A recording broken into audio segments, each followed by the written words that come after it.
It's Week 7 of the National Football League.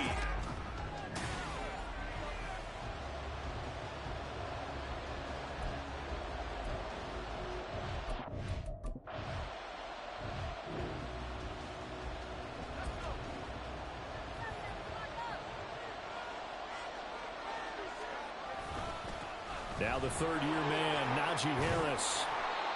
5 yards is the tally on first down. That brings up 2nd and 5. A quick burst there, and he nicely bit off a pretty decent gain. From the 21, here's 2nd down and 5.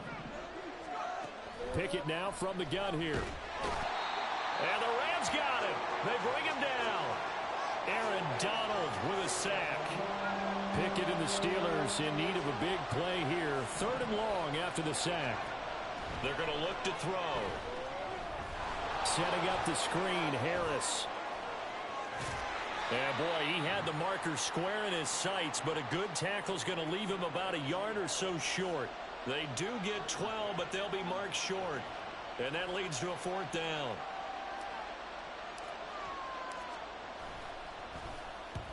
On is the punter man as he boots this one away.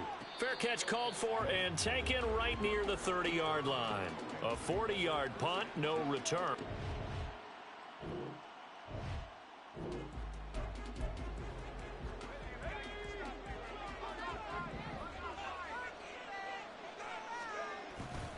They'll start the drive with Harris. And he'll fight forward on the straight-ahead running for just a couple of yards. 2nd down. You talk about this Rams defense.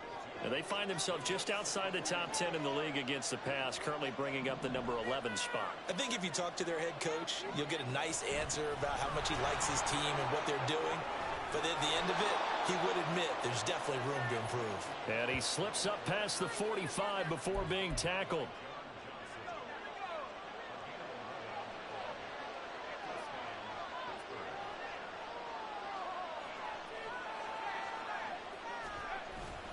Now a 1st down carry for Harris.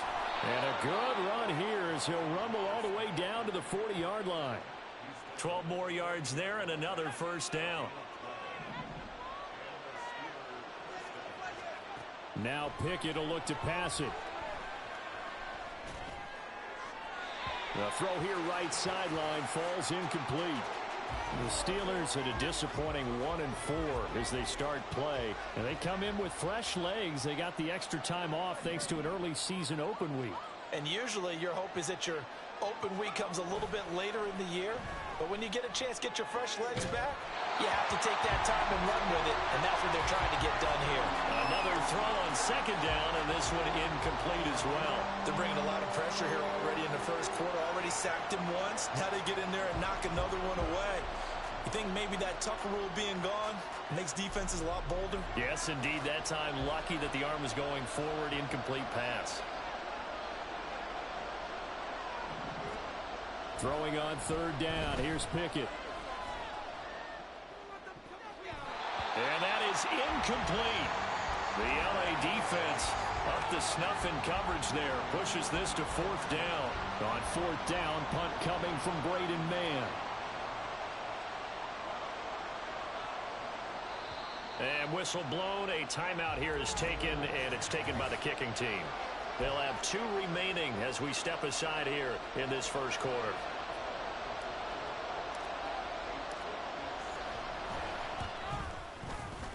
And this is good from 57 yards out. That was bombs away right there. And the Steelers will jump out to a 3-zip lead.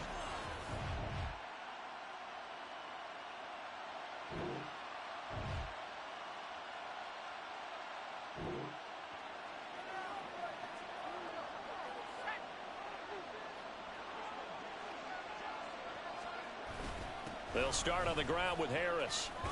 And he's going to be stopped up quickly here. Just a yard up to the 39. No doubt about it. A really nice job there by the defense, not allowing him to get to the perimeter. But that means your defensive ends, your outside linebackers, the guys that you pay big money to sack the quarterback, they also have to have interest in the running game as well. And they did a nice job there of holding the point of attack and not giving ground. A minimal gain as we tick down inside of a minute remaining in the opening quarter. Looking to throw, Pickett.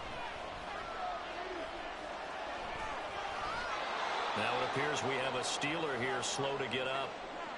The medical staff will attend to him, and we will step aside. 3 tight ends in the ball game here on 1st and 10. Harris running straight ahead. And this will leave him a yard short. Nice pickup of 9 yards on 1st down. Now, look, that wasn't a huge gain, but those are the types of carries I think they were missing in their loss last week. They couldn't get him going on the ground. Did you get the same feeling I did during our meetings, that they kind of regretted that he didn't touch that? Steeler football here to begin quarter number 2, as they've got it with a 2nd and 1 coming up.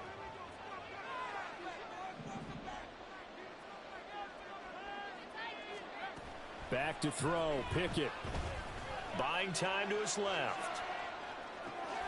That ball caught by the former Toledo Rocket, Deontay Johnson.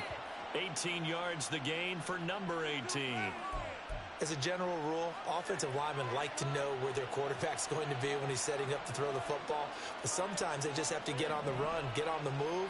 He was able to do that on that play and picks up a 1st down with a nice throw. 1st and 10, here's Pickett. Escaping the pressure right. Wise play by Pickett, sliding to avoid the hit. He also has the 1st down. A nice pickup there of 11 yards, and it'll move the sticks. This offense finding its legs now. Here's another 1st and 10. On the give, this is Harris. He showed some tough running, but they'll drop him at the 5-yard line. 50 yards rushing for him now in the ball game. Offensive linemen love creating space for their guys carrying the ball. But when that guy also breaks tackles and creates extra yardage, they almost feel like he's one of them, and they really embrace him. That throw finds Pickens in the end zone. Touchdowns.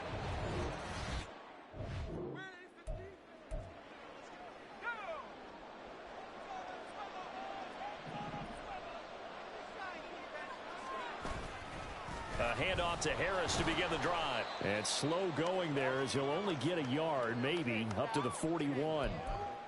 And the big fella stuffed that one up in a big way. I think doubling him has to be a priority because you can't move up to the next level if you don't take care of him first. From the gun, here's Pickett. And this is thrown to the sideline. No receiver in the area, though, and that's going to bring out a flag.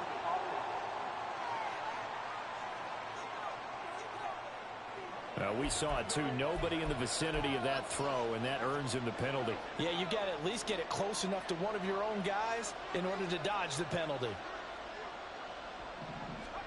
Now on 3rd and long, they'll look to throw, eluding the pressure right. A wild throw there, and it is intercepted.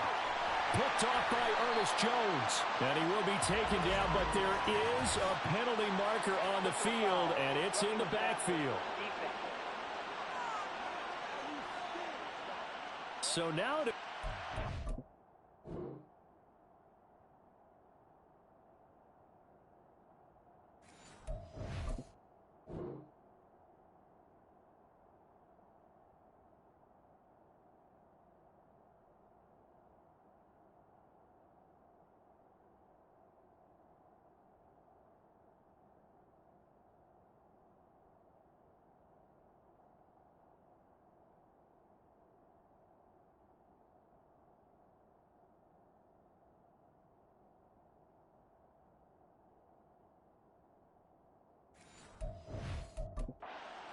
to accept the penalty, which means take away the interception, also means keep your defense on the field. Don't understand this one bit. Pickett now on 1st down. That's going to be caught by Pickens, and he's brought down. The Steeler 1st down on the pickup of 11 yards.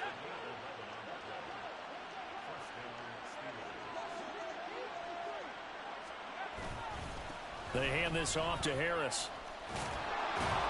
And he's going to get a solid gain of 9 before being brought down. 2nd and right at a yard.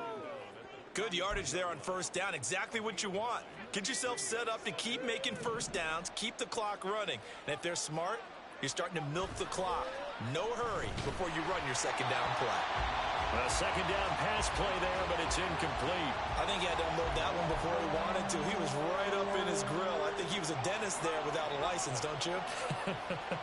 Just not enough time for the play to develop. Just lucky it wasn't a fumble, really. And he picks up the first before he's taken down at the 29.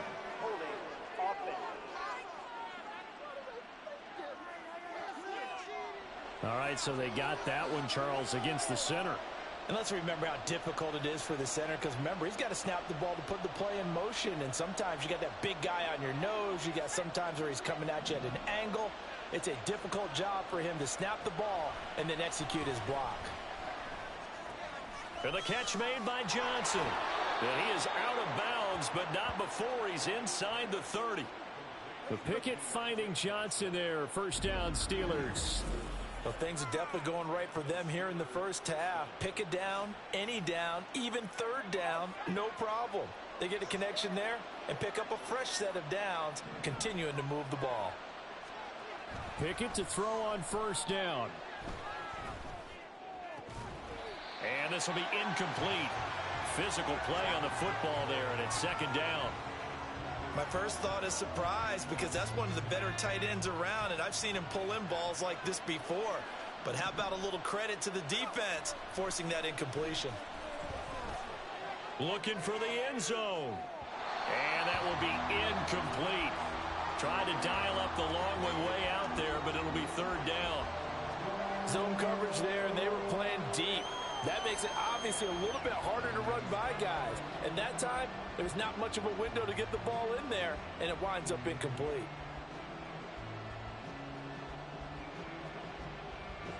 Here comes the seventh play now of this drive, as this is 3rd and 10. They'll throw again with Pickett. That swung out wide to Harris. And they move this all the way down to the 9. They're able to convert on third down, and that sets up a 1st and goal. Everything's going right here in this first half, and they've got a good lead, and part of that can be attributed to their success on third downs. This is another conversion here, and they can look to really open things up now with this 1st and goal.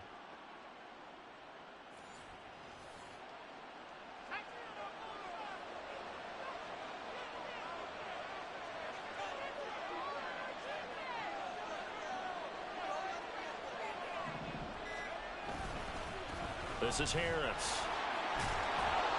And he's going to ball his way down to about the 1-yard line. 68 yards rushing for him, as he has been tough to stop here this first half. We've hit the 2-minute mark of the first half. 10-0 our score.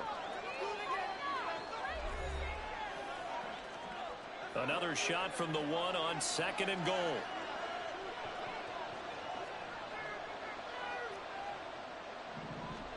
Pickett back to throw. And he just chucked that one out of bounds, out of everyone's reach. Maybe a wise call not to take a sack in this part of the field. It brings up third down. And a smart play there. He's probably saying, I wish I would have done that on the last drive instead of throwing the interception.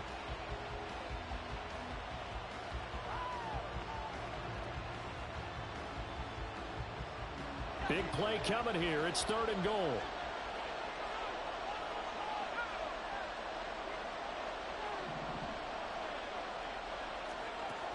Harris will score. Touchdown, Steelers. And how nice is it to have a guy...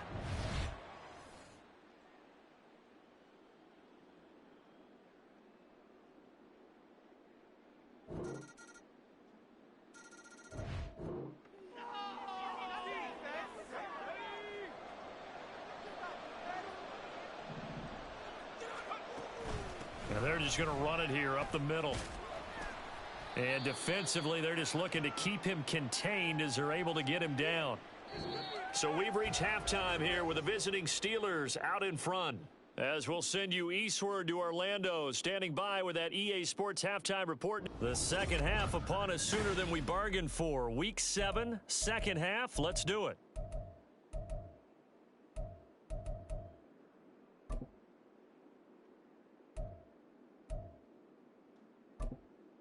Welcome back. Halftime over. We are ready for quarter number 3. Alongside Charles Davis, I'm Brandon Gaudin. So time for the second half as the Steelers have the lead, and they will also be receiving the football here to start the third quarter. And he won't quite make it to the 25. The Steeler offense now with a football first here to begin the...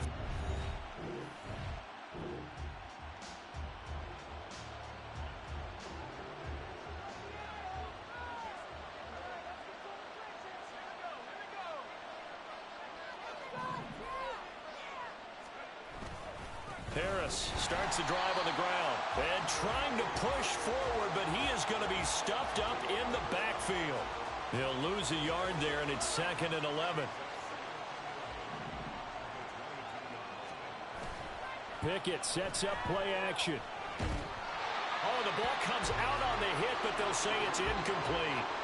Well, you most certainly don't want to go 3 and out here and give the football right back, because your friend, Old Momentum, he's wondering if he should change sidelines about right now. And if you don't convert here, guess what? He's going to make the trek to the opposite side, and all of a sudden, you've got a battle on here. Allen Robinson, kiss him goodbye. And into the end zone. Touchdown, Pittsburgh.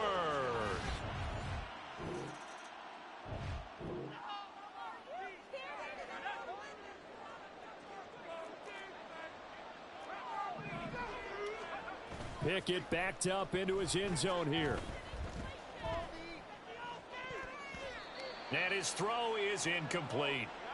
Yes, sir. How about an attaboy there on first down? Got his hand in and knocked it away. 2nd and 10.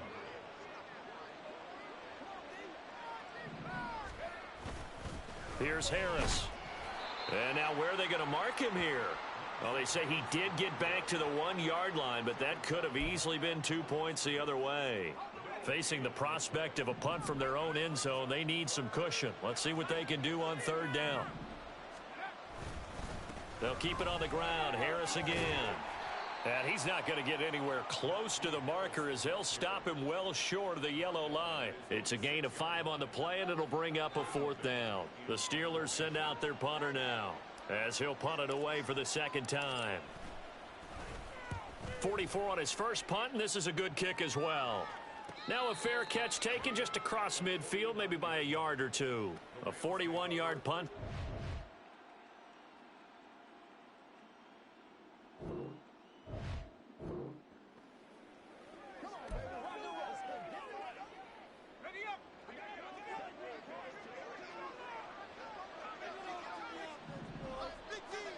To throw from his end zone. Pickett. Got his man complete over the middle. That's Johnson. And they'll get him down up past the 15-yard line. That play going for 16 yards to start the drive. 1st down. Now Pickett. That's down the field and caught by Freiermuth. And he'll be out of bounds, but able to get it up past the 45. Another big play here as they strike for 31. The big play has them all the way out near midfield for a 1st and 10. They'll run with Harris. And he's fortunate to get anything from that. Give him a yard up to the 49. Now we'll pause for an injury here. That's George Pickens, the receiver who's in some discomfort. The medical staff is going to come out here and take a look, and we will take a short break. Pickett in trouble, and down he goes. Aaron Donald able to record his 5th sack of the season. And keep in mind, in addition to the 2 sacks that he now has, CD, he's also had a couple of quarterback hurries. He's been very disruptive. To put it mildly, and it reminds me of the time I asked an offensive tackle who struggled like this in a game. He said he was telling the coach, hey, what do you want me to do? This guy's just eating me alive. And the coach finally just looked at him and said, applaud. They do get 10 back, but still a ways to go on 4th. The Steelers send out their punter now, as he's on here to punt it away.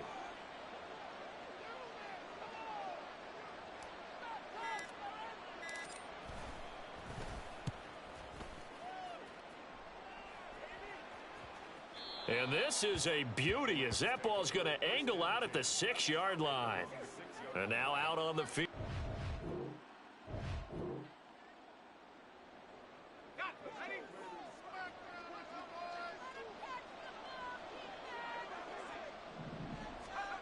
On 1st and 10, it's Pickett. Oh, hit as he throws there, incomplete. I think we can all understand what they're thinking right now. They take over the ball in field goal range after the turnover, so they've got that in their hip pocket. But they've got to go for the end zone and turn this into bigger points. Their thinking is a touchdown is really what they should get from starting here. Getting 3 points at the end of this drive, that would feel disappointing. It'll be 1st and goal when we come back. We'll return with more after this. This is the NFL, and it's on EA Sports. Back now in Los Angeles. It's Steeler football, and they have the lead as well as we begin quarter number 4. Here's Pickett. And he'll be hit as he releases it, and that'll fall incomplete. The incompletion there stops the clock. Any surprise they're throwing here late? Ordinarily, yes, because you would think enough is enough. They've got plenty of lead, but I've seen this. And they're going to get to him. A sack. Sack back at the 9-yard line. The coverage good, the pressure good, leads to the sack, and it's 3rd and goal now. Pickett now, 3rd and goal.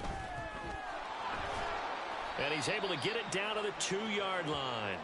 Decent gain on the scramble to 6, but now it's 4th. That looked great when he first took off because, in my mind, there was room to run, and he had the marker in his sight.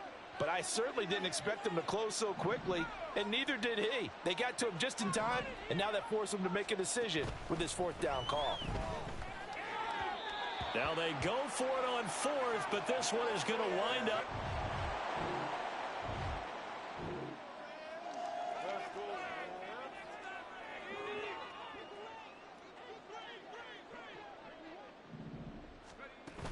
They turn to Harris to begin the drive. Trying to keep those big legs churning, but he's going to go down in the backfield. Officially, it's a 1-yard loss. That's going to bring up 2nd and 11. Off play action. Pickett. And seeing nowhere to throw, he chucks this one away from harm. Incomplete. Now it's 3rd down. And the Steelers on 3rd down. They've hit on half of them, 5 for 10. This is 3rd and 11. A run with Harris out of the shotgun. And he'll be touched out here, but not before he does pick up the 1st. 93 yards rushing for him now as he has been tremendous all day long.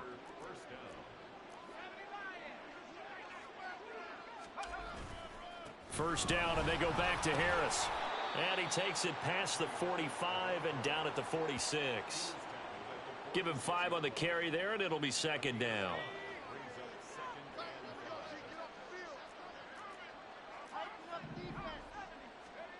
Pickett, he'll look to throw it. Over the middle, complete. It's Johnson. And Johnson going to have a Steelers 1st down as he's going to get this down to the 45-yard line. It's a 9-yard gain, and it'll keep the drive moving. So from Rams territory now, it's 1st and 10 at the 45-yard line. Harris. It's a Pittsburgh 1st down, a gain of 13. Well, that's a carry they have to be satisfied with, and throughout this game, they've been satisfied with what he's given them. Whenever they've needed a big run, a 1st down, he's the guy they've turned to, and it doesn't matter what the defense thinks. They feel like they've got the confidence to keep handing it to him and keep picking up good yardage. And he'll go down at the 26 following a gain of 6.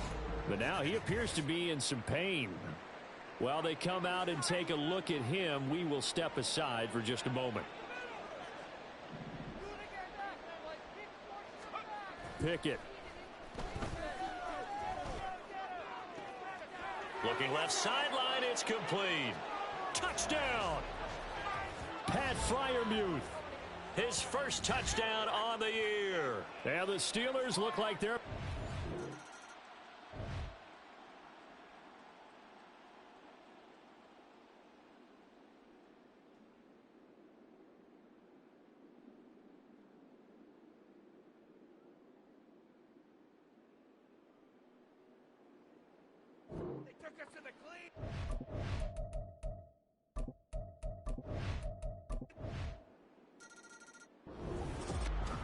Well, this was a really nice display, Charles, of complimentary football, especially how much they were humming in the second half to pull away and get the victory. Really a complete performance. And so much fun when you're able to have everyone contribute, both sides of the ball. You go back in the locker room and you just savor it, right? Because that's what football's all about. A true team game, and they got it done in this one. So for the Steelers, it's a much-needed.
It's the NFL on.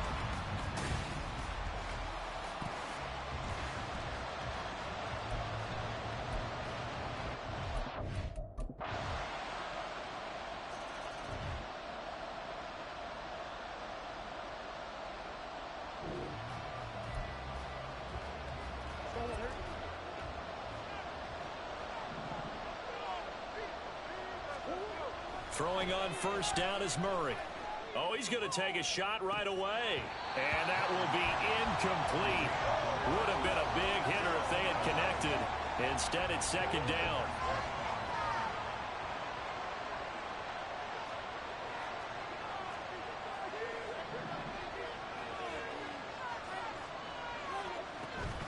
They fake the handoff. Now Murray. And the Seahawk defense gets to him, and they bring him down. Uchenna Nwosu make that now 8 sacks for him on the season. And that last sack puts Murray and the Cards in a tough spot, 3rd and long. He'll drop to throw. He's going to look deep for more.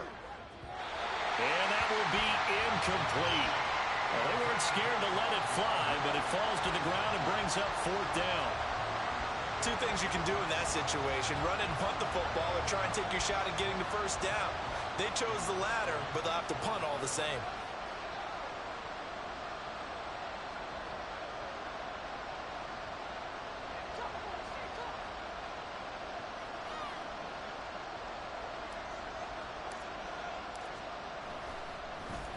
On is the punter Hawk as he gets this one away. Now it's Lockett. And now the ball's out. Fumble near midfield. But it looks like one of the DBs has it. And that's what Fred...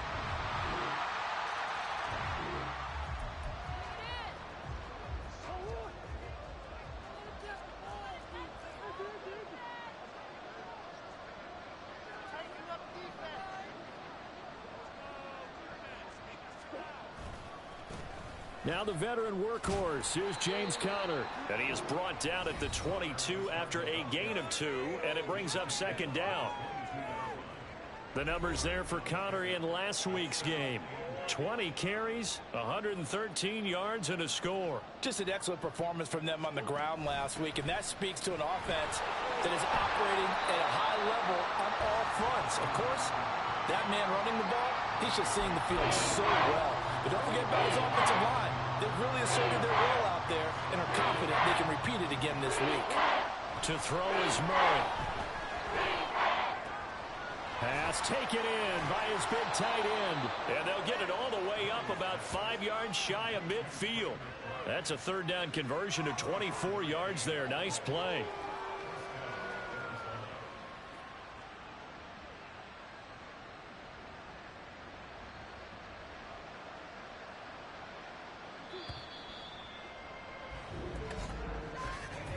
$14-0 the score. This is the NFL on EA Sports.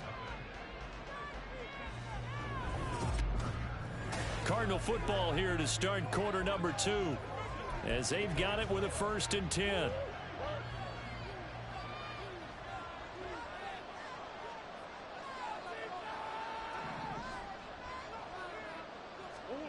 Out of the gun, here's Murray. And taking it across midfield and inside the 45.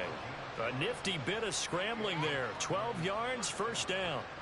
And there's the beauty of Kyler Murray, because we all know he can get it done through the air. Terrific right arm, and nowadays we don't even talk about his height anymore. He's shown that he can see downfield and make throws, but he also possesses wide receiver speed.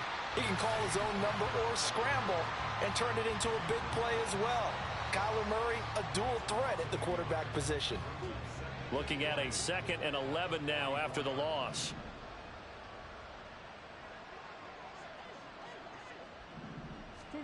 Now Murray. And this will be swung out here for counter. And past the 35, he'll be dropped a yard or 2 shy of the 30. The Cardinal passing game dialed in now. 1st down.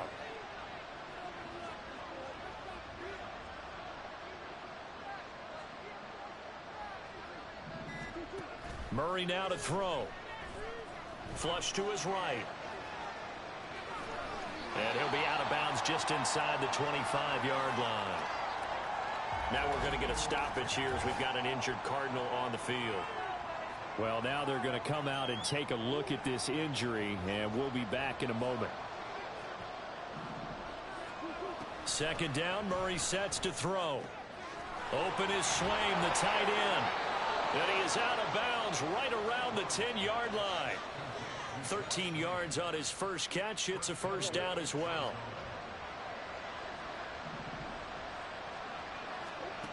Here's Murray. Looking end zone, but it's incomplete.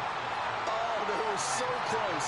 That close to their first points of the game. Just needed to hang on just a second longer. But he couldn't complete the process of the catch through the jostling from the defender.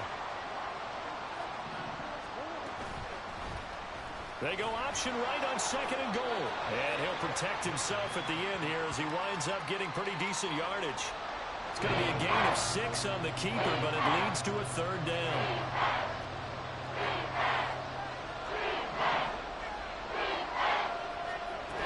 They will run with Clement. And it looks like he's going to be stopped short of the 1st down by about a yard. This defense bending but not breaking. It's a gain of 3. It's now 4th and goal.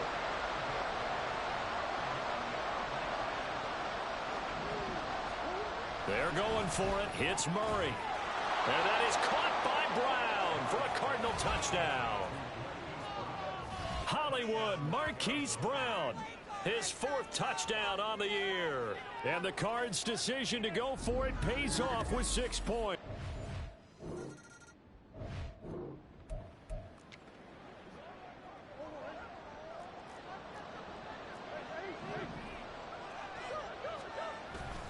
Play fake. Murray. He'll get this complete to Rondale Moore. And he'll get this to the 22. So they began the play at the 11, and it's a gain of 11. 1st down.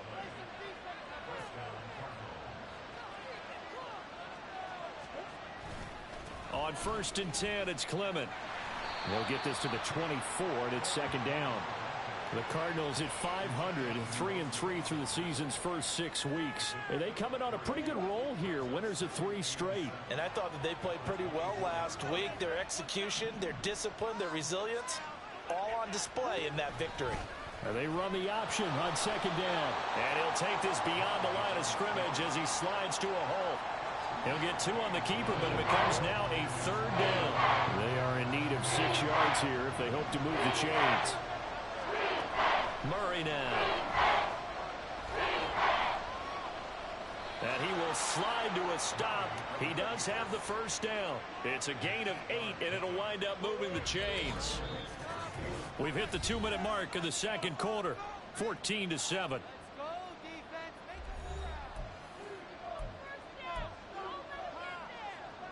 From the 34 now, here's 1st and 10. Shotgun now for Murray. He's got his tight end McBride on the out route. And he'll be tackled right on the chalk of the 45.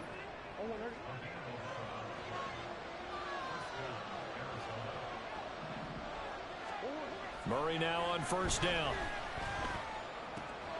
This will be caught by Brown. And he is out of bounds, but not before he's inside the 30. The extra effort after the catch makes it good for a gain of 26 and also a 1st down.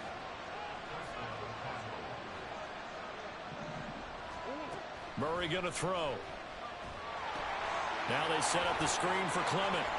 Oh, what a move. A nice little screen. They get 6 on 1st down. Good call there on 1st down. And, Brandon, I'm getting better over the years and not screaming out, screen, screen, screen with my defensive training. They want to keep those pass rushers honest, and they did so there, and they wind up picking up positive yardage. And he'll get it down this time to the 17. 1st down now, but the clock continues to move. From the red zone, here's the Heisman Trophy winner, Murray. Delivers on the crosser to McBride. Touchdown, Cardinals. Trey McBride from 17 yards out. And the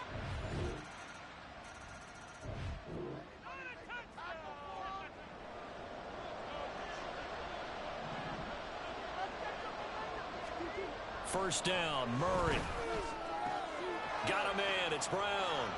And some room to work. And he'll be out of bounds, but able to get it up past the 45. That good for 21 yards on the catch and run. You can just kind of sense the momentum turning here. It's 1st and 10. Up the middle they go with Clement. And he'll be brought down at the 50 after a gain of about 5. Brandon, 5 yards on that run. Let's get back to the huddle and make sure if you're a back, you spend time with your offensive line and give them credit. Hard to move those 300-plus pounders at the line of scrimmage, and they did for a significant chunk of yardage. Now here's a throw right side taken in by his tight end. And that play goes nowhere. Taken down, losing yardage at the 50, right at midfield. Here's 3rd and 6. Here's Murray from midfield. Work in the middle of the field, and he's got a man complete. And that'll wind up moving the chains again as the tackle's going to be made at the Seahawks' 38-yard line. But they certainly had success throughout this contest, getting him the ball in the passing game, and there he picks up another 1st down. Whatever they saw going into this one, they've been able to capitalize on it, and no adjustment has been made to take it away. Meanwhile, Murray's throw complete to McBride. And they're able to get this one past the 30 to the 25-yard line.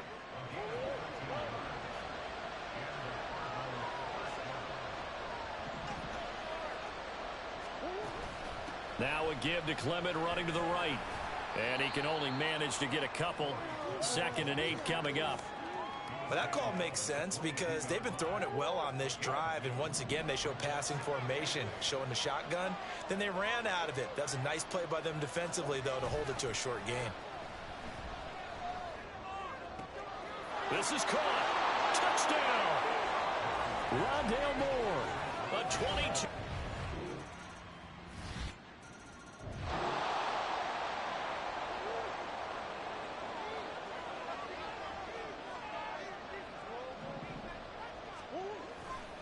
On the ground, it's Clement to start the drive. That's to about the 28. 2nd down coming up. Well, it's time for them to be good teammates right here. And what I mean by that is possess the ball for a little while. Get at least 2 1st downs. Give their defense a chance to settle down a little bit after they give up a touchdown.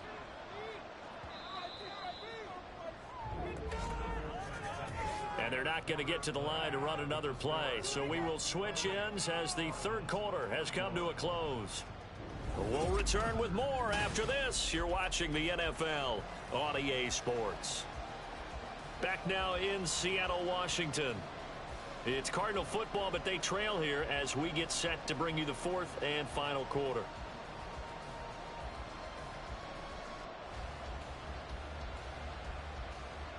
Here's 2nd and 7 now from the 28.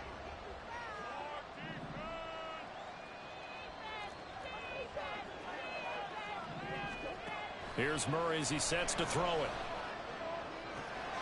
This is taken in by McBride. And they'll get this well past midfield before being stopped just before the 35. So how about that for a chain mover? They're all the way down inside the 40 now for 1st and 10. Clement between the tackles. He's tackled a yard short of the marker. Good gain of 9 on 1st down. Well, partner, I know this type of running back. I mean, this size, this intensity usually gets better as the game goes on. I can just tell you from experience, the first few quarters, oh, you're eager. You come running up there, I'm going to tackle this guy. By the 4th quarter, you're coming up and thinking about it. And D-line wearing down 4th quarter. Yeah, that's not a guy they want to see consistently. Now a 2nd down throw for the end zone, but it's incomplete. Well, I think we were both wondering if we were going to see them try and push it deep downfield, facing a one-possession deficit late, and they certainly didn't disappoint. They gave it an effort. The Cardinals on 3rd down. They've converted 3 out of 5 thus far. They need just a yard here. It's 3rd and 1. They'll try and run here with Clement. He's not going to get there. That won't even be close. It was blown up in the backfield. They end up getting stuffed twice after that 9-yard gain back on 1st down. Just a simple run play there on 3rd and 1, but this D was up to the challenge and stopped them, bringing up 4th down.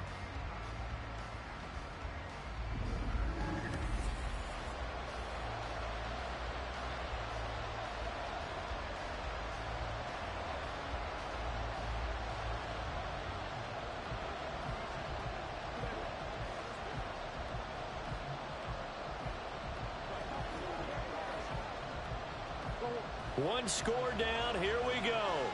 They're going to go for it here on 4th down.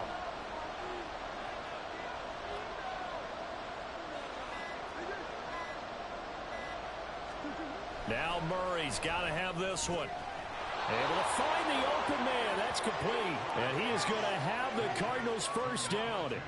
As they'll wind up getting close to 10 yards there. They only needed 1 on 4th and 1. 4th down, trailing in the 4th quarter. They felt compelled to go for it, and they got it. Well, I'd look down at my play sheet, and what I would find, plays have been successful throughout the game that have worked at the distance you need, and that's exactly what they got done. Just what you want on a 1st down run. Call it 8 yards, and it's 2nd and 2. That was a really nice job by them picking up the run blitz and detecting it and blocking it and turning it into a nice run. And a lot of times you think if you blitz a running play, you're going to smother it. But a lot of the blitzers, they come in a little.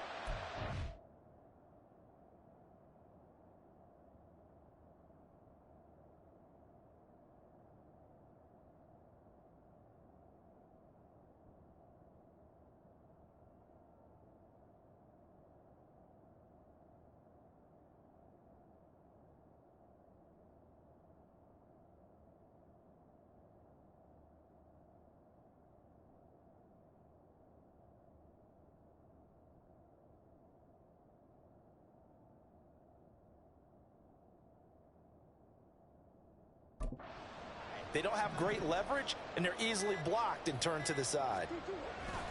On 2nd down, Clement. And he'll be brought down right on the edge of the goal line at about the 1-yard line. 41 yards on the ground for him now on 9 carries. A looming decision to make on the conversion, down 7. But first things first, they need to score as they come up on 1st and goal.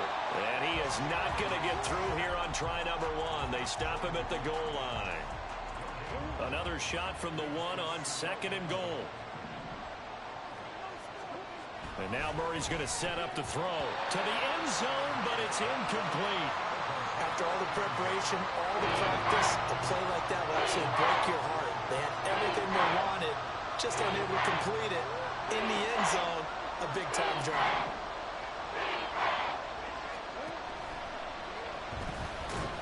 And he'll take this one in for the Arizona touchdown.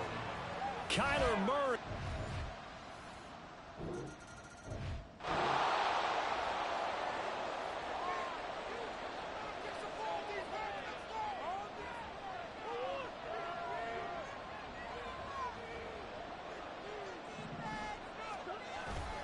They'll begin on the ground with Clement. And nothing much materializing there on the first down run. He'll get a couple, and that's it.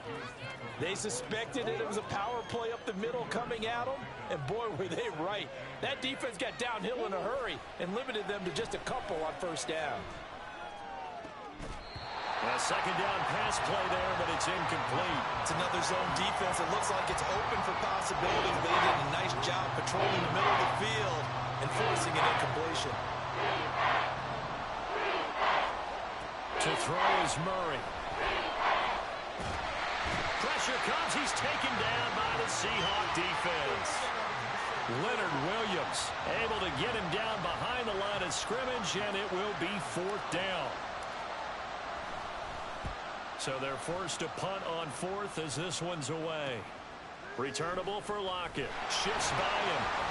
That'll go as a 39-yard punt. Give him 9 on the return.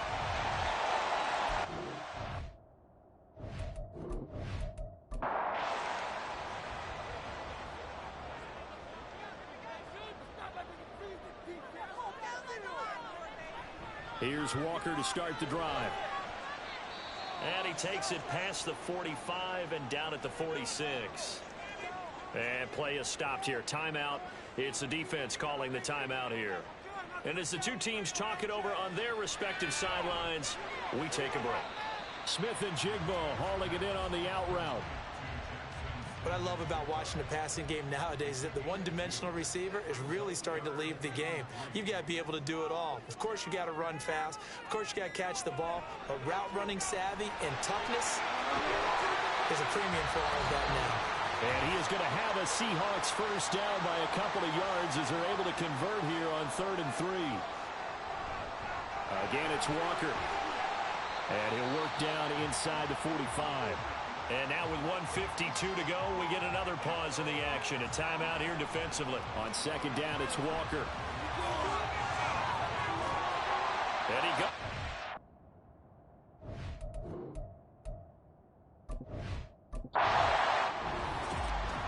So no shortage of offense in this game, but a very clean game too, Charles. Each side got its points, but they did so without committing a single turnover. That's so true, and it certainly felt like NFL football at its finest, right? You talk about the highest level from both of these offenses. Neither one of them afraid of taking risks, and both of them aggressively pushing it downfield. I did like, Brandon, how smart they were about going about their business, though. They were high-flying, but they took care of the ball.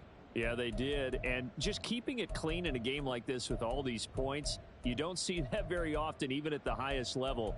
Job well done by both sides.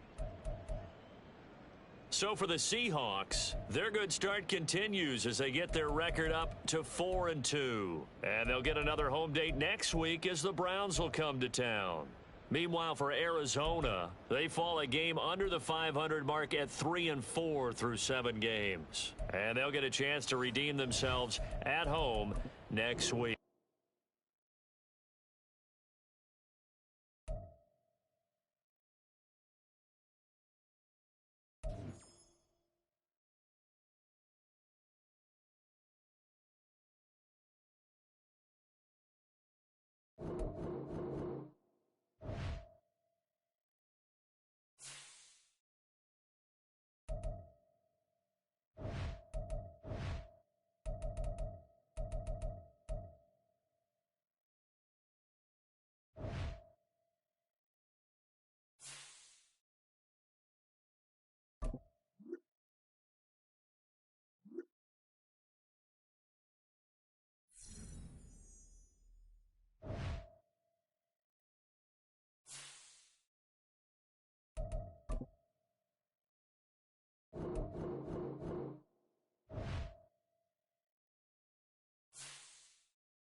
It's the National Football League on EA Sports. And this one features Josie Jewell.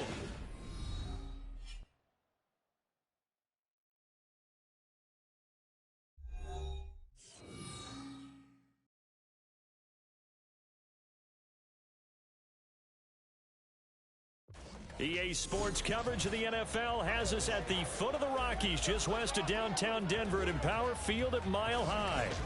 Today we've got a matchup here in pivotal Week 7, as it'll be the Green Bay Packers taking on the Denver Broncos. And hello again, everyone. Brandon Gaudin alongside Charles Davis. And Charles, we look at this Bronco team. They come in losers of 2 straight, so they're trying to right the ship here a little bit. They're teetering a little bit, aren't they? And now things could really go south if they lose this game, so they understand the importance of playing well and stopping this streak. Meanwhile, for the visiting Packers, they come in with some fresh legs as they got the week off last week thanks to the early season bye. And usually you hope your bye comes a little bit later in the year, but when you get a chance to get fresh legs back, you take that time and you run with it.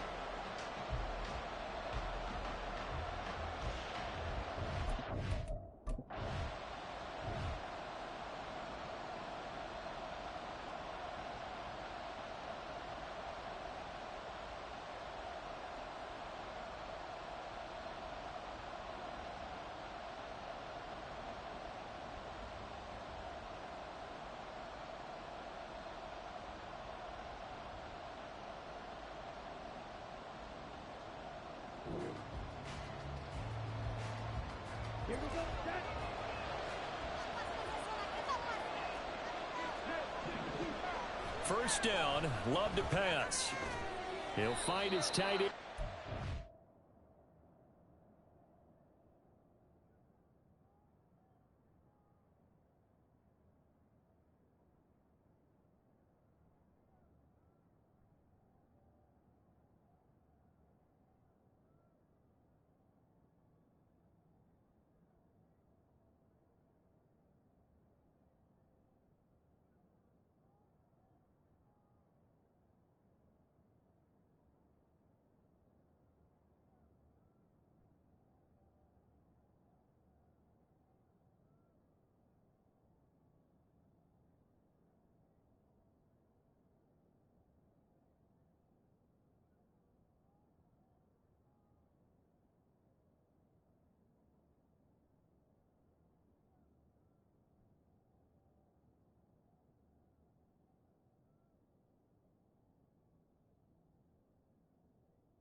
And he'll be upended here after a pickup of 3, getting it out to the 25. When you look at this Bronco defense, they enter play ranked 8th against the run in the NFL. Most of their challenges have come in the passing game because against the run, they've been pretty darn good. Now you've got to figure out a way to slow down those receivers before they get downfield and maybe make a few more plays on the ball when it's in the air. Brandon, all things considered, they have to feel pretty good about getting that type of a gain considering the blitz that they just had against them. He's got his target. That's complete. And he'll be taken down, but he does have first down yardage. A strong 8 yards will keep this drive rolling. So from the 39 now, they'll come up on a 1st and 10. Love going to give this one to Jones. To the 43, 2nd down. I feel like I could see what he was thinking on that carry. Wanted to follow that big tackle through the hole. Ended up only getting 4 yards on the carry. I think he had designs on that one being bigger. Now throw there by Love, pulled in by Reed. And this is going to be another 1st down as they'll make the tackle at the Broncos' 33.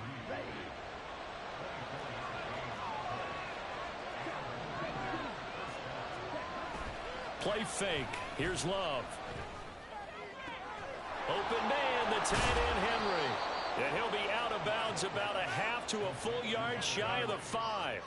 That'll be marked as a 27-yard pickup. Here we go now on 1st and goal. Now Jones. And he's going to press this one forward as they stop him right around the 1. Give him 4 on the carry there at 2nd and goal.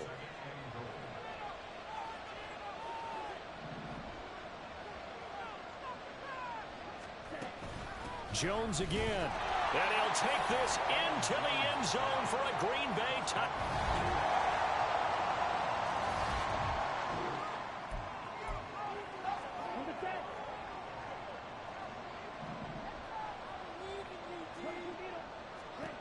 Love now to pass on 1st down. His throw incomplete. Certainly looked like someone was very confident in his ability to fit that one in. I would say he was overconfident because there wasn't a whole lot of separation there. Had that one covered pretty well downfield and knocked it away. Love's throw brought in by Watson. And from the 25, they worked this to the 29, a gain of 4. Oh, it's time to give a little credit there to the defense. They played that very well because it was a drag route, and he ran a little shallower than normal as he worked straight across the field. He was hoping he'd get lost behind the defensive line. But once he made the catch, nowhere to turn upfield and gain any yardage. Now it looks like we've got a Bronco that's banged up on the play. We'll step aside and get a report when we come back to Denver. Love. And a dangerous throw there on the drop-off. Incomplete, nearly intercepted. A good job in coverage there. They took away his top read on the play, so he went through his progressions and ended up settling on his running back who scored on their last possession, but the coverage held. It goes incomplete. On 2nd down, it's Jones.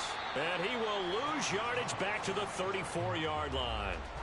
This will be a loss of 3, and now a much tougher 3rd down looming. Not an easy spot here. They'll be in search of 13 yards to try to pick up the 1st. Now on 3rd and long, they'll look to throw. And he takes a shot on the release as this will be incomplete. Now that's a good bounce back after giving up a touchdown on the opening drive. Just 1 first down permitted and then out. Obviously no loss of confidence with that defense, and now they get to turn it back to their offense. That's returnable now for Smith. And 9 yards there on the return following a punt of 47. And the Broncos take over, 1st down and 10.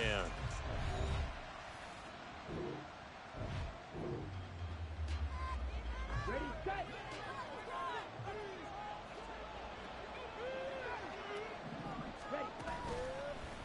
The drive will start with an option going left. And he probably should have given that one off as he's going to get hit and taken down behind the line. Making that play behind the line was Justin Simmons. A 3-yard loss to start the drive. They'll look to make that up and then some on 2nd and 13. Play action this time with Love.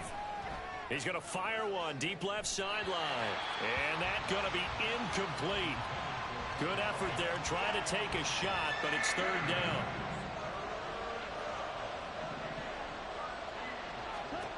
Glove. And that is incomplete. And the pressure there on third down, forcing the errant pass. Fourth down coming up. And the punter's on the sideline. Here's the field goal unit now to try an exceptionally long one.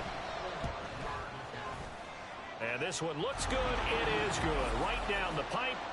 Well, for almost 8 years, 64 stood as the NFL record for the longest.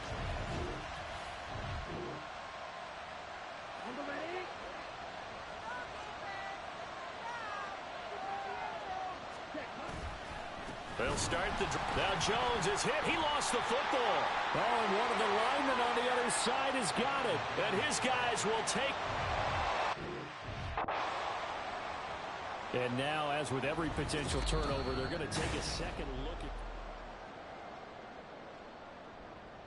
So that one overturned. They say the knee was down, and that will not be ruled a fumble. Now a handoff. Running left is Jones. Now it looks like a pickup of 6. That leaves him with 7 yards to go on third down. So if you've been playing defense in this one, there's a little bit of the good and some bad, because they did give up the touchdown run to him earlier, but shut him down otherwise. Outside of that, you're exactly right. I would say they've contained him very well. That is caught. It's a big play there for Green Bay. And even 40 yards. Despite writing it down on my notes, I never give enough credit to the offensive line, and we have to here. The protection, that's what made this play a success. Quarterback had to wait for his crossing route to develop, and that takes a little bit of extra time. Excellent job by the big fellas up front. The coverage was good, but I just wonder if they absolutely fooled the quarterback on that play. I think he was expecting something else, ended up with nowhere to throw the football successfully.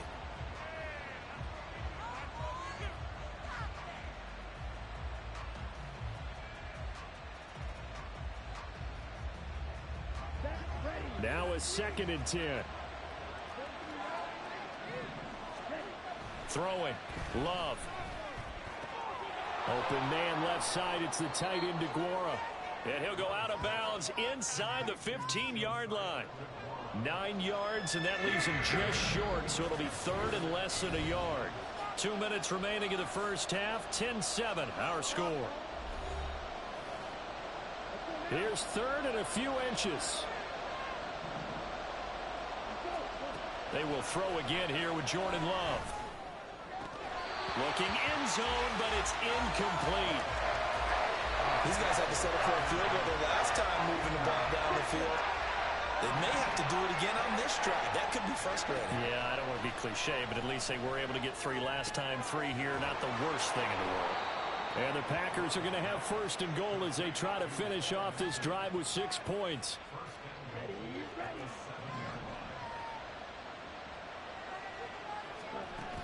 Now a first down carry by Jones. And he's going to press this one forward as they stop it right around the 1. 2nd and goal from the 1. Jones. And he stopped immediately there. Well, now after all of this, hang on here because he appears to be shaken up. We'll step aside and get a report when we come back to Denver. The ball mere inches from the white line on 3rd and goal. Love looking to throw it. He's got Watson. It's caught. Touchdown, Packers. A great effort there. His 3rd touchdown now on the year as his guys are able to.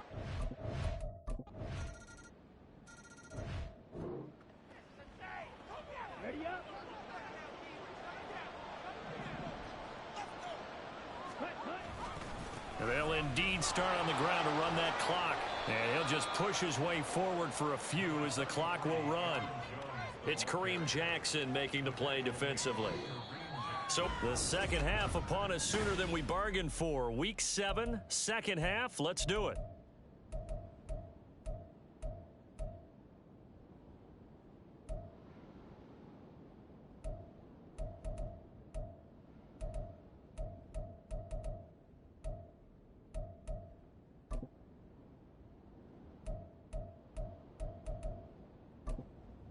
And we welcome you back live now inside the booth alongside Charles Davis. I'm Brandon Gaudin, set and ready to rock for the third quarter. So it's the Packers set to receive the kick. They've got the lead as well as we are underway in the third quarter. The Packer offense ready to go to begin this third.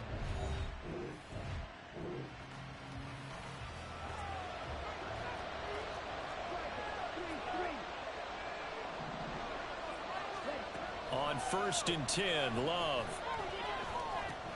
This one swung out here to Jones. And he takes us beyond the 35 before going out of bounds. Nice way to start the drive, a gain of 12 and a first down. Out of the shotgun, it's Love. Flushed out right. And he'll bring it up here to right at the 40-yard line. He'll get 3 yards on the scramble there at second down. Brandon, once that one broke down, there were only so many options left for him to take. Fortunately, only first down, so he smartly got the yardage he could get and didn't worry about trying to turn it into a bigger play and end up taking a bigger loss. Here, they hope they can regroup and get something different going here on second down. They'll come up facing 3rd and 5. To pass, here's Jordan Love, escaping the pressure right. Pass taken in by his big tight end. And this is going to be another first down as they'll make the tackle at the Broncos' 35. A nice pickup of 23 on the third down conversion. Jordan Love ready on first down here. It's a gain of 35. Now, we know this offense has the potential to strike quickly, and they just bit off 2 huge plays on back-to-back snaps. So on the other side of the ball, you've got to go Band of Brothers thought process. No one left behind, no pointing fingers, no accusations, because if you don't, those quick strikes we just saw, they become long-lasting. They'll try and run it in with Jones. And he's going to take it in. Touchdown, Packers.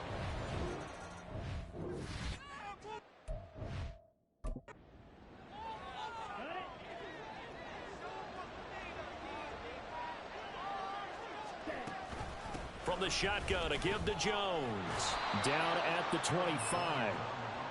Well, any lane that might have been open there was closed pretty quickly, and that was because the defensive front, they won that battle at the point of attack at the line of scrimmage. They used great leverage, held their spot, and stacked him up. Steps away to his left. He's able to find Melton. And all the way to the 2-yard line there before crossing over out of bounds. 23 yards, the final tally.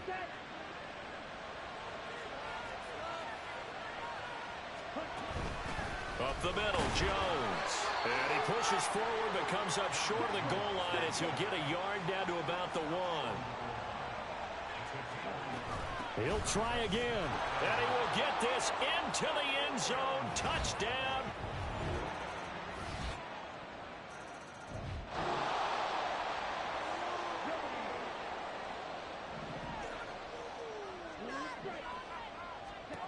First down, going to the air with Love. This is caught. It's Christian Watson.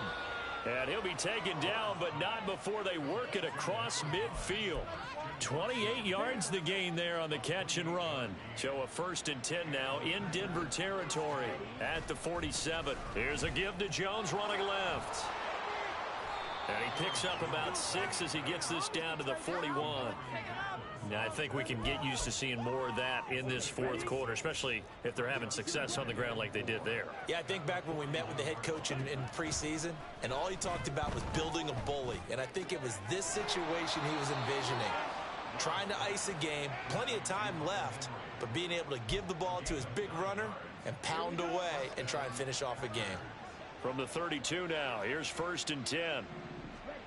Here's Love. He'll find Aguara complete. And he'll be out of bounds just inside the 25-yard line. 2nd down and 3. An inside give to Jones. Give him a yard on the run there, and that's going to set up a 3rd down and 2.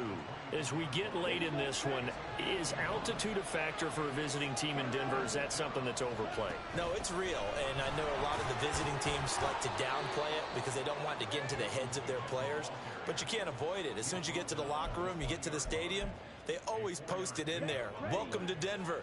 Altitude 5,280 feet. The air is rare. They'll go again to Jones. And he is met in his tracks behind the line of scrimmage.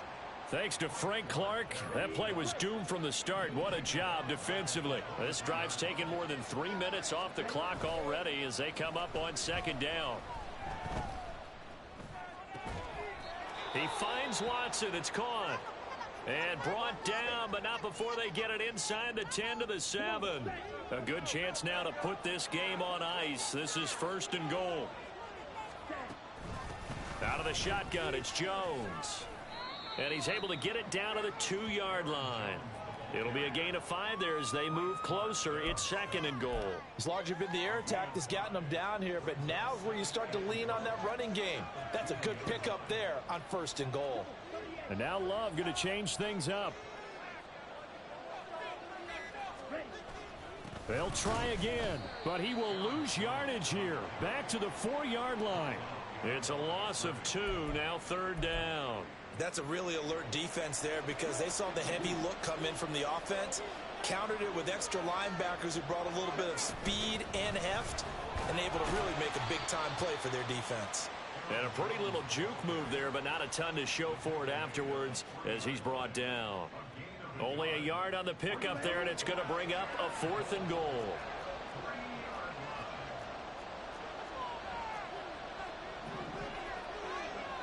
Love now. And he's brought down. Can't do anything with a football. It's a sack.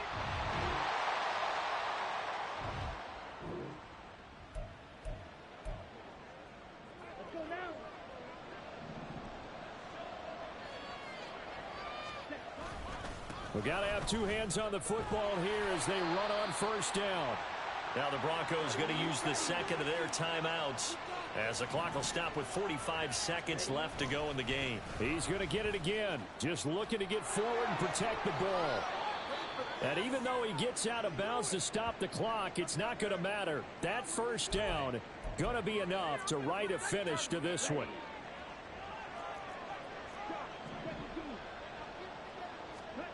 Now it looks like he'll throw here. Down the right sideline. Trying to tiptoe the pylon, but they're going to say he stepped out at the 1-yard line. A big pickup there, and without question, that should be more than enough to wrap this one up. And if it wasn't over before, it is now. Looking for that one final 1st down. They got it and then some. And if they play things right from here on out, that should just about assure them a victory. Going for the knockout punch. They'll try and run. Now the Broncos will use their 3rd and final timeout. And as the 2 teams talk it over on their respective sidelines, we take a break. And he's going to take it in. Touchdown, Packers.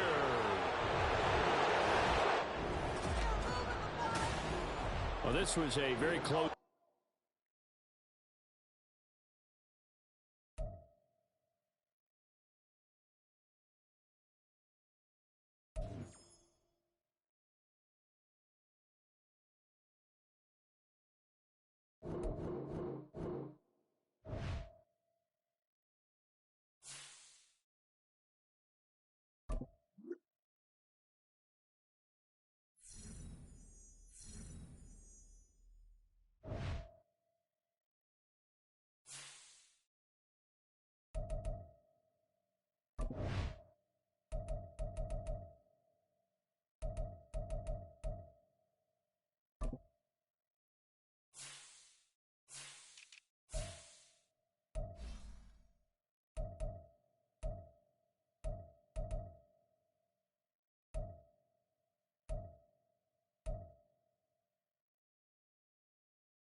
Now their versatile running back. Here's Austin Eckler.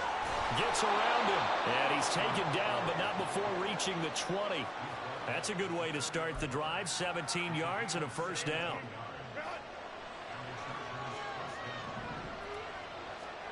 Justin Herbert looking to pass. That's complete to Palmer. This will be a gain of about 8 to the 27-yard line.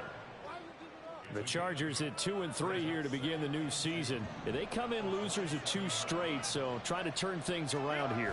And you just mentioned 2 straight, and when you're talking about 2 games, that's nothing to panic about. They feel like they've been a little bit unlucky in the last couple. This is a club that's more than capable of turning things around, and I expect them to play really well here. After the incompletion, here now, 3rd and 2. They'll try to pick up the first with Eckler. Now they needed 2. They could only get 1. 4th down. What an advantage having a elite guy in the middle of the defensive line, because not only does he take up the space and let the linebackers run free, but he can also make plays himself, as we just saw there. Hardman on the return. They'll score that a 36-yard punt, and it's Chiefs football. 1st and 10. Kansas.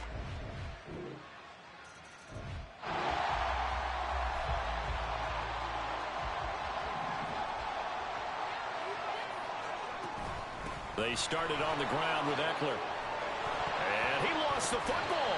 But it looks like one of the DBs has it. And they are going to set up shop. And now before the ball changes hands, we're going to take a look at this.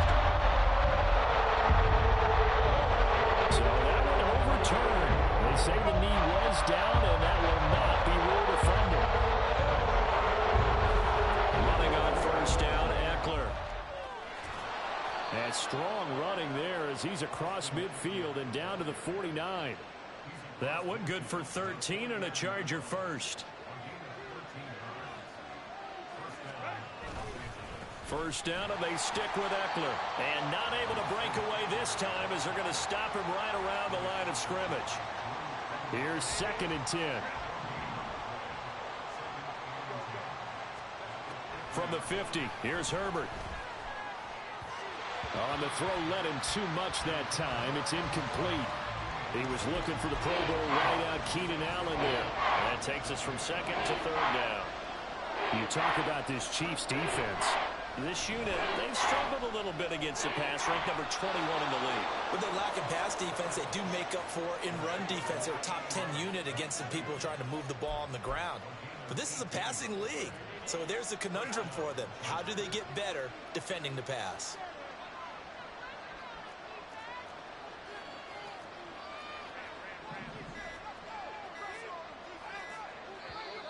Now a whistle, and I think a penalty here for a delay. No, they're going to say timeout. They did get the timeout in time. They'll have 2 remaining as we step aside here in this 1st quarter. A 1st down run, not going to get them a whole lot. Maybe a yard. Yeah, it looks like just 1 yard there. So that'll bring up 2nd and 9. The numbers for him from a week ago, 22 carries, 76 yards. In a perfect world, they'd run the ball the same way they did last week, but against the #1 rush defense in the league, they're going to have to find a different way to move the ball. Maybe they start throwing it early and come back to the run. And he slides and covers up at the end as he's going to be able to pick up decent yardage. 6 yards on the pickup, and all of a sudden here, it's 3rd down. Coming up here looking for 3 yards to pick up the first.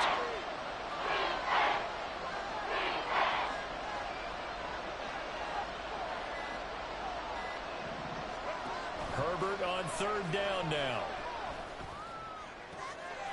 Touchdown, Chargers. Austin Eckler, his 6th touchdown of the season.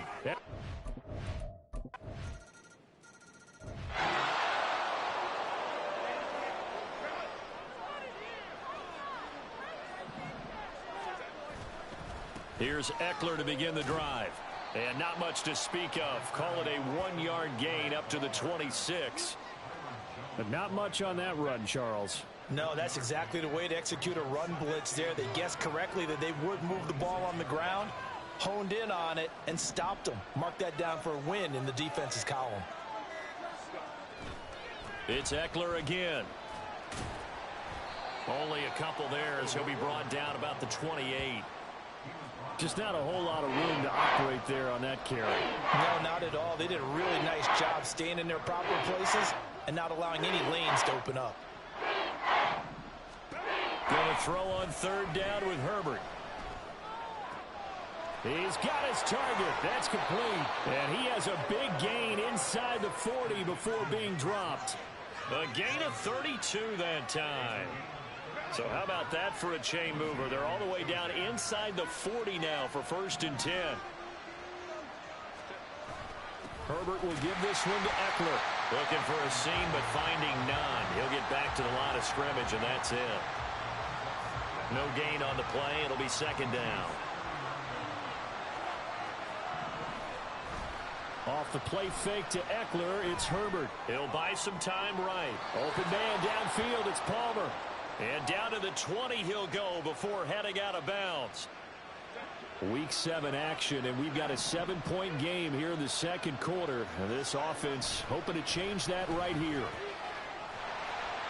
And this one goes nowhere. Losing yardage back at the 22. And we pause for an injury here. It looks like it's Keenan Allen who's in some pain down there.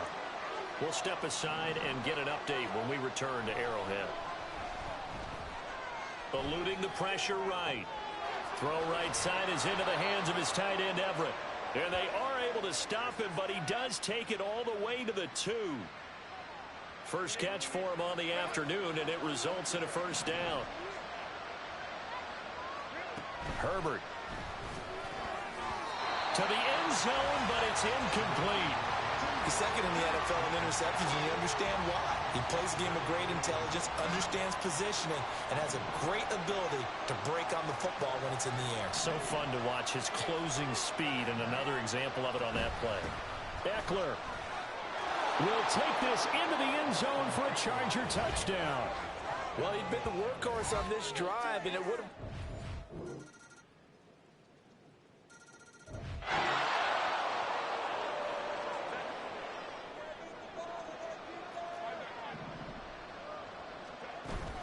They'll start this drive out on the ground. A beautiful fake. And he's taken down, but able to slip across the 35. Now the Chargers will use the 2nd of their timeouts as they'll stop it with just over 40 seconds to go in the 1st half. Now Herbert. He'll get this to Eckler. And he'll be taken down, but not before he gets into enemy territory. Chargers going to use their 3rd and final timeout as the clock will stop with 34 seconds to go before halftime. Back-to-back good plays have them on the move on 1st down. Here's Herbert. And it's knocked away and incomplete. This could be the start of a nice stand from this defense now after getting walked backwards on this drive. Come through with another one here, and you have them staring at a 3rd and long, and that puts the defense in a position to dictate to the offense. Past the 20. And he's brought down after a very nice gain. And he quickly clocks it, and they're going to have a good shot at getting 3 here before the break.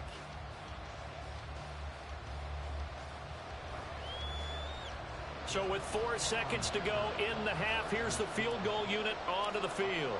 From the left hash, this from 34. And his kick here is good. And that'll bring him back within 4.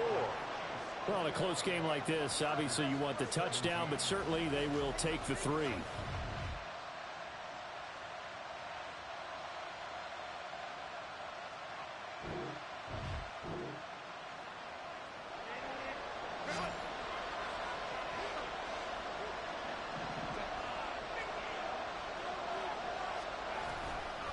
They'll start on the ground here on 1st down. And this will be a gain of 5 as he gets it to the 30. They'd love to just strike back with a touchdown right here, and if it's a long play, so be it. But the main goal, get a couple of 1st downs, run some plays, run some clock, allow their defense to get a chance to catch their breath, settle down, and relax a little bit after they just gave up a score. Now left side, a completion to his tight end. And past the 40 before he's out of bounds. A gain there of 12 yards and a first down L.A.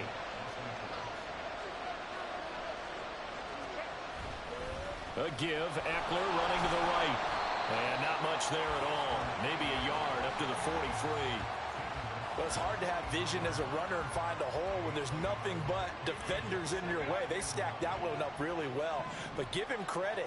Instead of trying to bounce it out and turn it into a big play, which might have turned into a big loss, he kind of just took his medicine there and took the 1 yard. And he'll be taken down, but not before he works it past the 50. A 10-yard pickup, and it's enough for a Charger first down.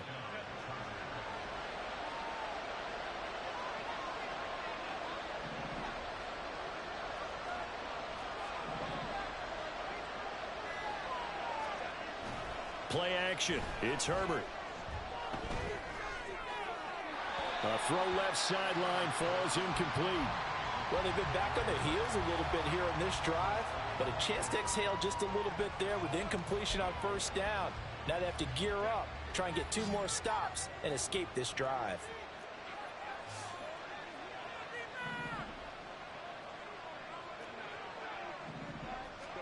Justin Herbert looking to throw on second down. Oh, the ball comes out on the hit, but they'll say it's incomplete. Partner, what we're seeing so far is the defense is certainly coordinated. Both levels doing their jobs in tandem. The back helping the front helping the back. The pressure got home on that last play and forced him to try and throw through contact and short of the sticks. Trying to force it to Allen, and it's intercepted. Trent McDuffie with a pick. And the Chiefs are going to have the football here at their own 35-yard line. So the ball changing hands on the interception, but meanwhile here we do have an injury.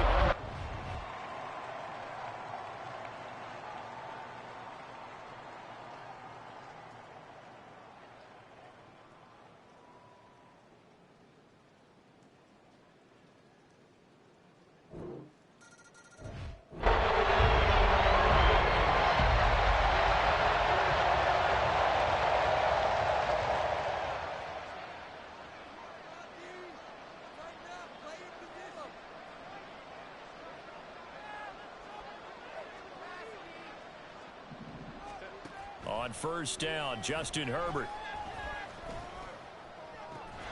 Well, this is taken in. It's complete.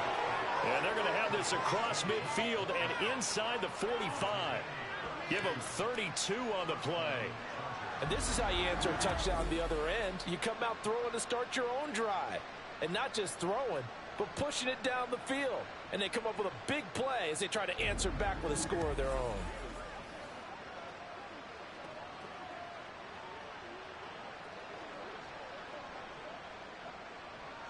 So the big play gets him across midfield now for 1st and 10.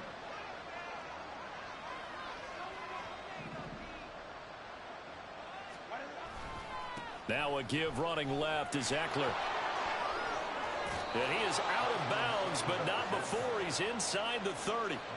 69 yards for him on the ground now as he has been terrific here this afternoon. On 1st and 10, Herbert.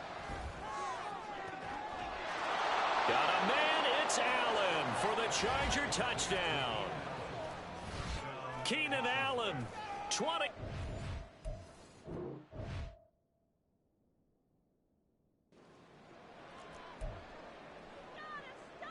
Herbert and the Chargers staying put. They'll line up and go for 2. They'll look to throw. And he's got it. So the try for 2 successful. And with it, they're back within a field goal. And it appears we have a Charger shaken up on that last play. We'll step aside and get an update.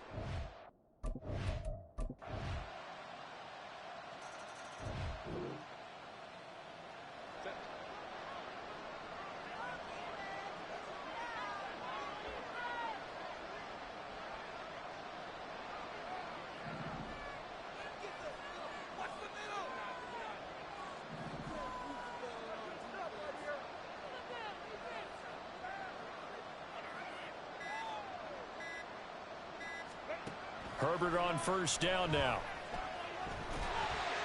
And he's taken down. A Chiefs sack. The defense rising to the challenge and setting him back on the sack. Now then, after the sack, it'll be interesting to see what they have planned for 2nd and 23. Now a toss left side into the hands of his tight end. And way up past the 35 before he's taken down. Herbert setting up to throw on 1st down. Setting up the screen, here's Spiller. And he slips up past the 45 before being tackled. I'll tell you, far from ideal conditions to play in, but neither offense has had much trouble. Plenty of points to go around. 1st and 10. Now this throw caught left side. And he is brought down, but not before reaching the 30. And now they're in the hurry-up. On 1st down, it's Herbert. And this one is going to be off the mark, too far out in front. And they're at the point of the ball game now where they've got to take some chances. They've got to put the ball in the air and just see what happens. But this defense knows that all too well. 2nd and 10. Here's Herbert once more. He gets this out to Spiller. And they'll have it in the red zone before he crosses over out of bounds. The Chargers passing game rolling a bit here. They've got another first. So here's a 1st and 10 now down inside the 20. Herbert operating from the red zone. Forced out to his left. His throw caught at about the 5. And he's down inside the 5 at the 4 before he's out of bounds. 1st and goal, and they got to be thinking a chance to get right back into this football game.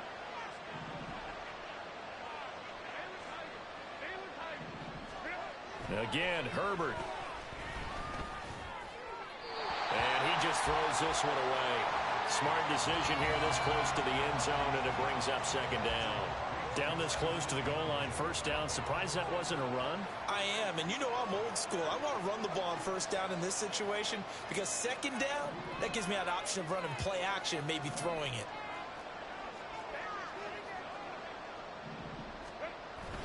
Spiller fights him off, and he'll be stopped about a yard shy of the goal line after a pickup of about 3.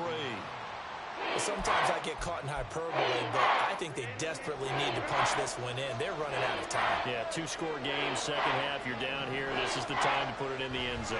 And nothing get much better than... And this is caught. He's got it. Touchdown, L.A.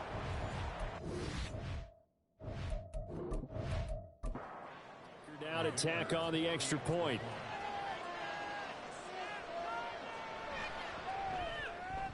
And the lead is down to a field goal now. A 10-play drive that time. And it winds up with a touchdown for Los Angeles. From a yard or 2 deep, here comes a return. And only able to get this to the 19, so probably should have opted for the touchback. KC's offense ready to take over.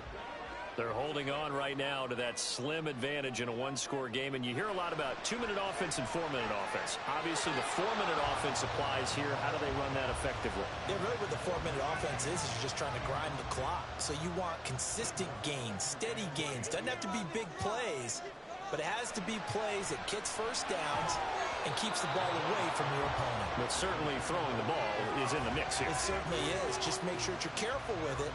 And again, get those 1st downs, keep possession of the football. Throwing is Mahomes on 3rd. And look at this. They get the turnover they needed. It's intercepted.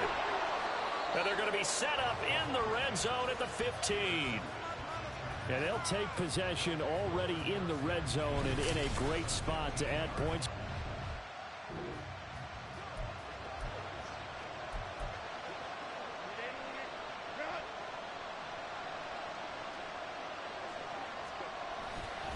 On 1st and 10 is Spiller.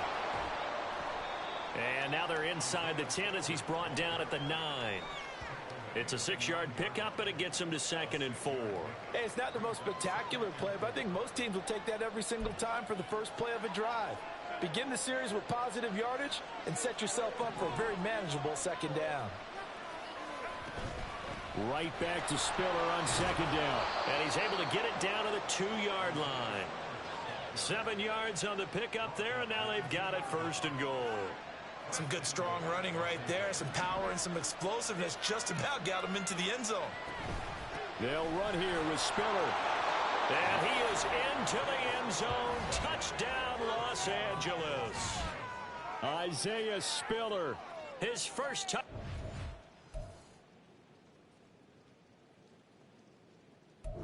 Extra point try now from Dicker.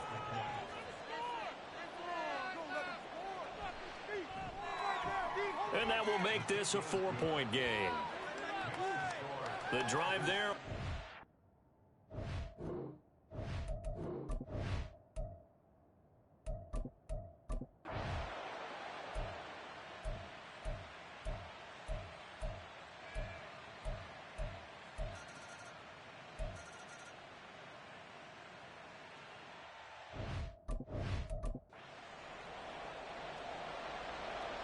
Here's the Chiefs kickoff unit now as they'll send this one away.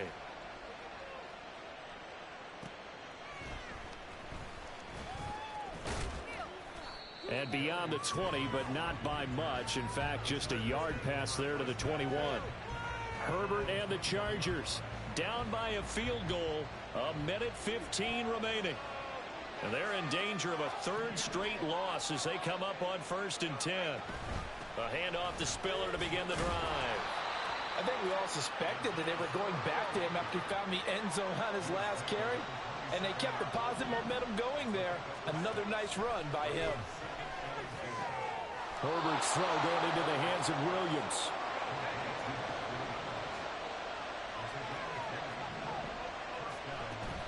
From the gun, a run by Spiller. And a loose football. And now this ball picked up by the offense. But here in the final 2 minutes of the game, this will be blown dead. Only the fumbler can advance the football.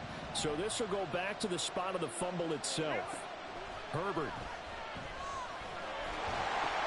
That's taken in by Palmer.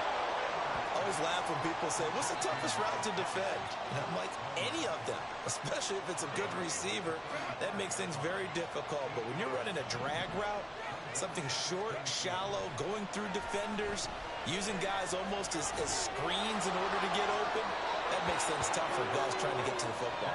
And he is going to get out of bounds with the 1st down, so that's going to double their pleasure for sure. They get the 1st and save a timeout.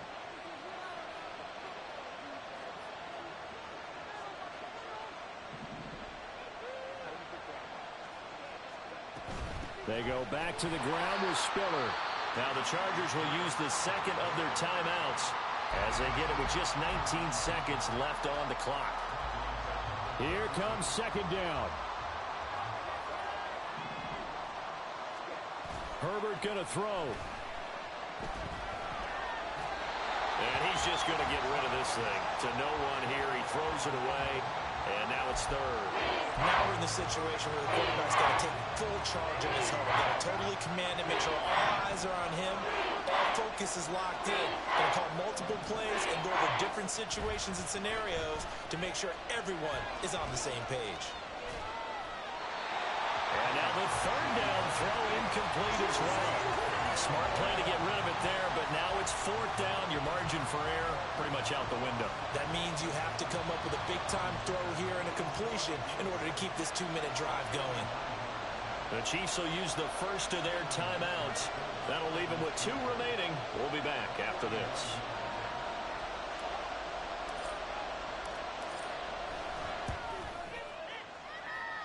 And this is right down the middle as he puts it through. So that, Charles, a season long right there.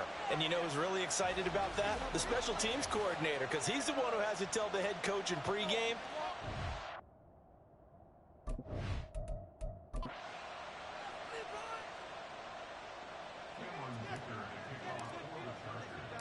So overtime on the horizon, barring a wild finish here as the kick's away.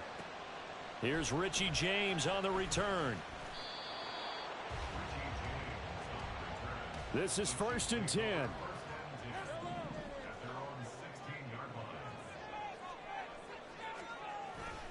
They'll start this drive out on the ground. And the result here, a pickup of 8. Leaves them with 2 to go on second down. Final whistle blows, and we need some extra time here to decide who will be the victor. 60 minutes, just not enough some days to decide who's going to win the game. It's a little teaching moment here. Overtime rules. Remind us how this goes, partner. Okay, so in the past, we had sudden death. First team to score wins, but no longer. Now, if the team receives the ball, scores a touchdown, they win the game.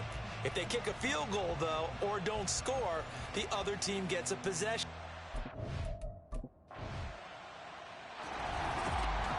Charles, normally when you see a group score this many points,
they'll start the drive. And right away, he lost the football.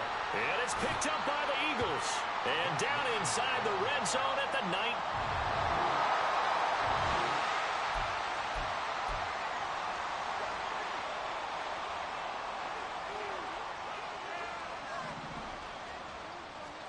Tua now on first down. Oh, his first throw of the game going to be intercepted. Picked by Kevin Byard. And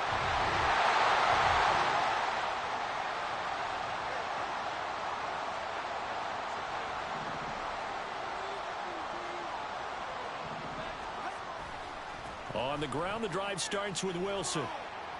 And he's brought down at the 24 after a gain of 4.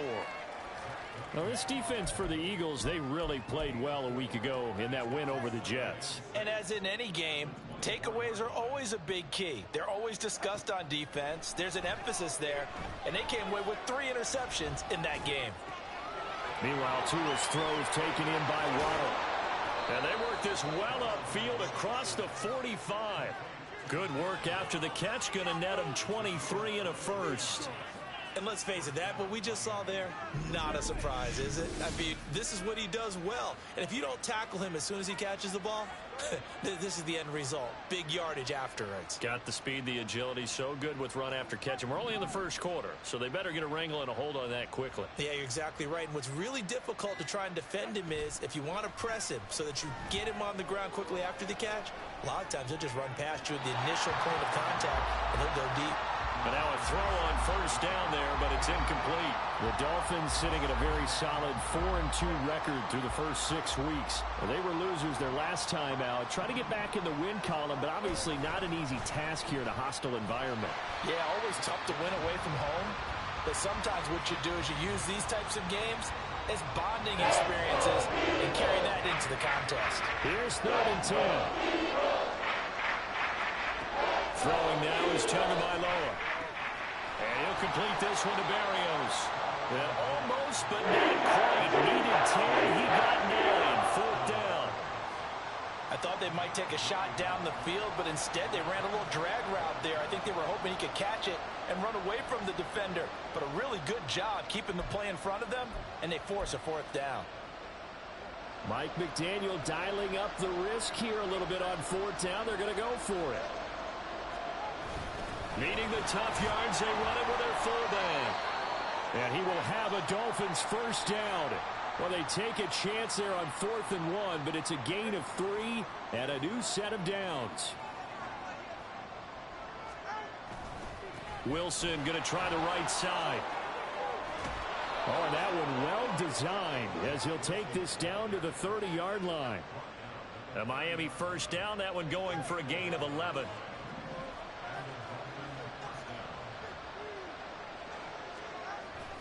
They run the toss here to Wilson. No dice this go around. He's hit behind the line and taken down. Now we'll get a stoppage here as it appears we've got an Eagle slow to get up. So as the medical staff takes a look, we'll step aside. That loss of 3, a rare stumble on a promising drive. Here's 2nd and 13. Tua going to throw. Short throw hauled in by Croft.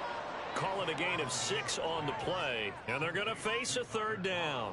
Brandon, perfect defense in this situation would have meant that there was an incompletion that would have picked it off. Okay, so they gave up the completion.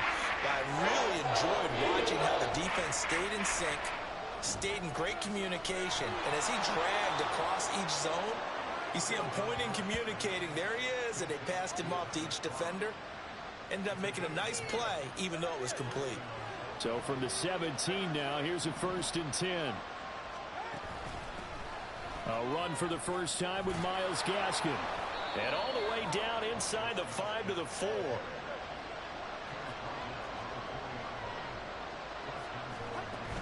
Gaskin going to take this down just short of the goal line. He got 3, but could not get the ball over the chalk. 2nd and goal from the 1. Going to the air, Tagovailoa. Touchdown, Dolphins. Jeff Wilson.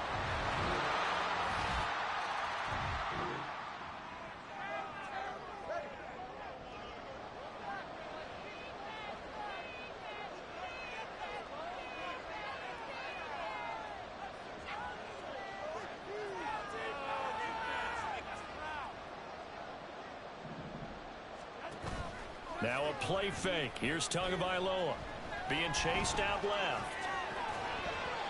And that is incomplete. He couldn't hold on through the contact. Brings up 2nd down.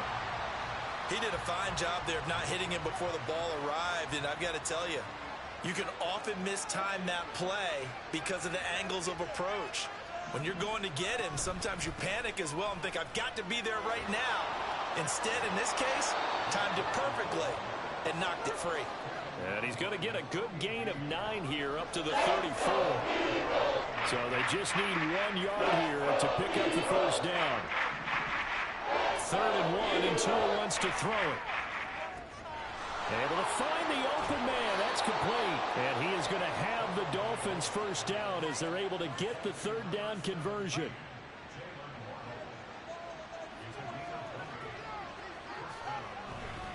A give. This is Wilson. The 20. And all the way in for a Miami touchdown. Jeff Wilson with his second TD of the game, his 6th on the year. And the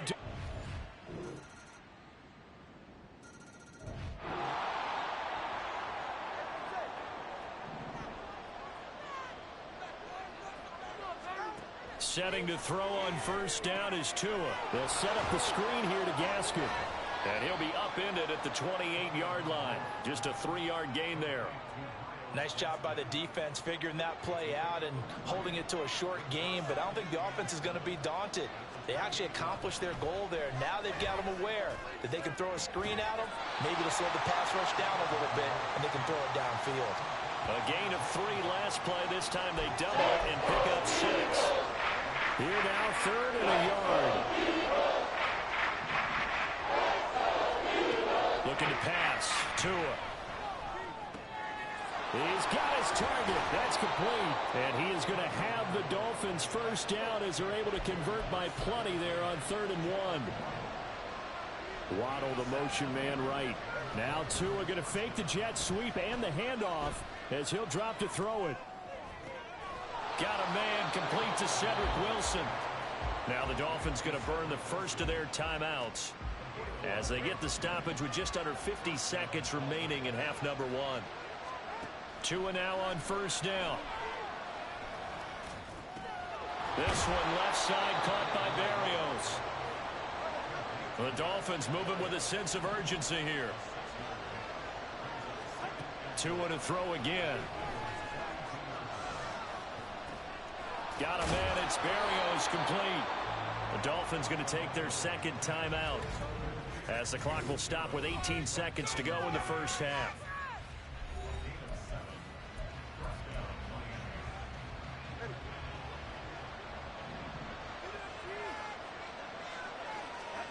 Here's Tagovailoa on 1st and 10. Dancing to his left. And he gets it down a yard or 2 shy of the 30 before he's out of bounds. He'll get 3 yards on the scramble there at 2nd down. I did like his decision-making there to make sure they picked up something instead of forcing a throw. Now they've got more manageable play coming up to try and pick up the first down. And don't rule out the possibility that he just keeps it and runs again. A 2nd down pass play there, but it's incomplete. One of the great coaches said football is a really simple game. Rush theirs, protect yours. And he's talking about those guys throwing the football. In this situation, they rushed one, hitting the quarterback and forcing him into an incompletion. Yeah, he'll work free from one tackle, but that's about all as he's taken down. And with just 4 seconds left in this first half, a timeout call. The kick by Sanders is good. And that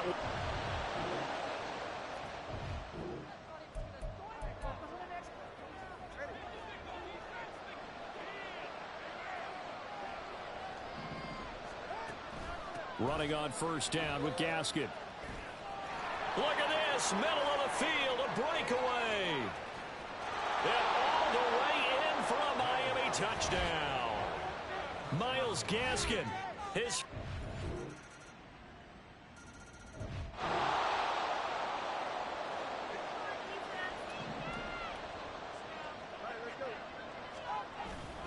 Wilson with a first down carry.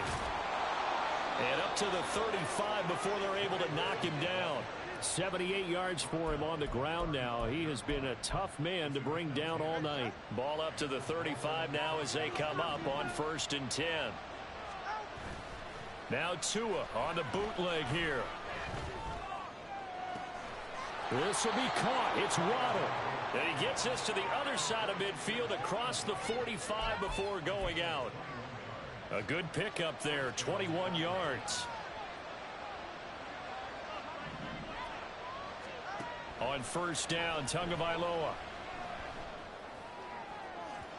Oh, and that is incomplete. Nice progress down the field was halted by that incompletion. They could try for some safe yards here to get things moving again, or keep throwing it and pushing it downfield to try and pick up bigger yardage. 2nd down, this is Wilson. And he's going to take this close to the first down marker as he stopped at the Eagles' 37. That'll leave him with a 3rd and 2 coming up. They got 8 yards there. They'll come to the line, needing only 2 yards to gain the first here. Tua looking to throw on 3rd and 2. That is caught. And he is going to have the Dolphins first down as they convert on 3rd and 3 with a nice gain of 7 yards. Now, whistles and a stoppage here. Looks like one of the Eagles is in some discomfort out there. And this will probably be the last play of the quarter. They'll run with Wilson. And he'll be taken down after a minimal pickup, and that will take us to the end of quarter number 3. With both of these offenses having their way, it's not likely they'll need to be doing a whole lot at halftime. Welcome back. We are in the city of definitely in need of some adjusting. And for the call of the second half, let's go back out to Brandon and All even as we get ready to start the 4th. Buying time to his left. Wilson snags it left side. And they are able to stop him, but he does take it all the way to the 2. Call that a very strong gain of 24. Here's Tagovailoa to throw. Touchdown! Eric Sauber, a 2.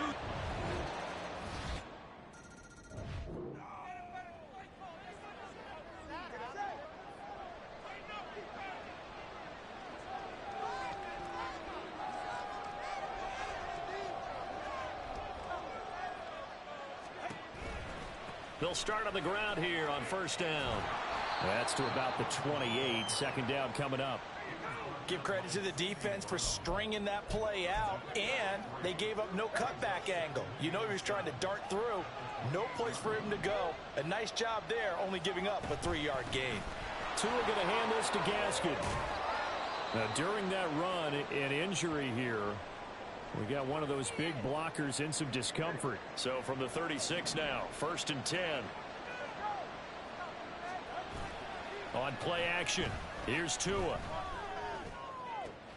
This one finds Wilson downfield. And he takes this one down almost all the way to the 30. It's a gain of 34. Well, this game has certainly had no shortage of offense. Both teams have been revved up from the start. And here's yet another big play.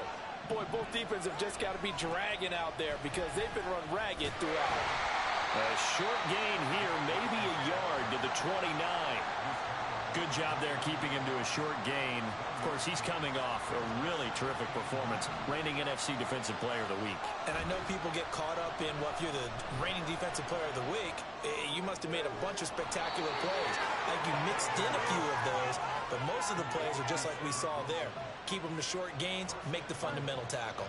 A field goal could get them the lead, but it might not be enough here as they come up on 1st and goal. And he'll take this from the 9 down to about the 7. The yards may start getting a little tougher to come by down here near the goal line. That's good work defensively there on 1st down, holding them to a short gain. Another run for Wilson on 2nd. And he's brought down right at the 5-yard line. Give him 2 on the play. Getting down to the good stuff. All tied with 2 minutes remaining on EA Sports. So the Dolphins have it as we welcome you back in. This crowd doing all they can. Here's 3rd and goal. Now Tua. On 3rd down, here's Wilson. And he'll take this into the end zone for a Dolphins touchdown. Still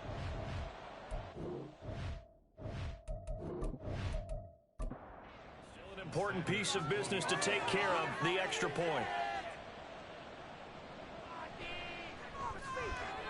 And they will take a 7-point lead now. So that one an 8-play drive. It spans 75 yards. And it's finished off with a 5-yard touchdown run. And he'll get it up past the 20 to about the 22. Hurts and the Eagles now. Down by 7. A minute 54 on the clock. How will this thing pan out? We'll watch as they come up on 1st down. Pass complete. Goddard. And they nearly get this all the way to midfield. Mark him down at the 49. Like the design that we're seeing right there. This is what they need. Down by a touchdown here in the 4th. They just need to keep working their way downfield. And when they see openings, take their shots.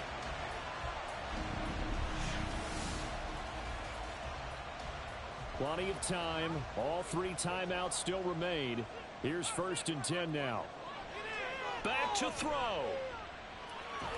And he can't get a throw away. He's taken down.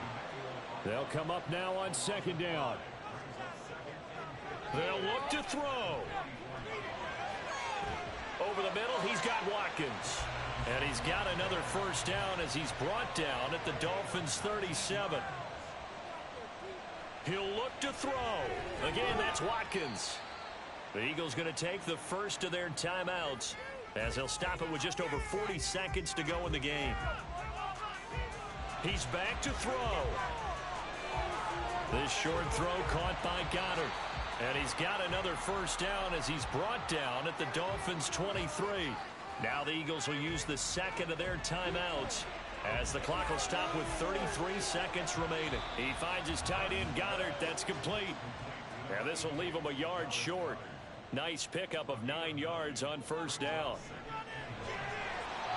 Throwing again on 2nd down, but this time it's incomplete. There have been quite a few plays they might look back on and say, we really have hurt ourselves, and that was another example. And this is late-game execution. Everything on the line, so it all has to come together properly. The throw is made. Where's the catch? Got to catch in that spot.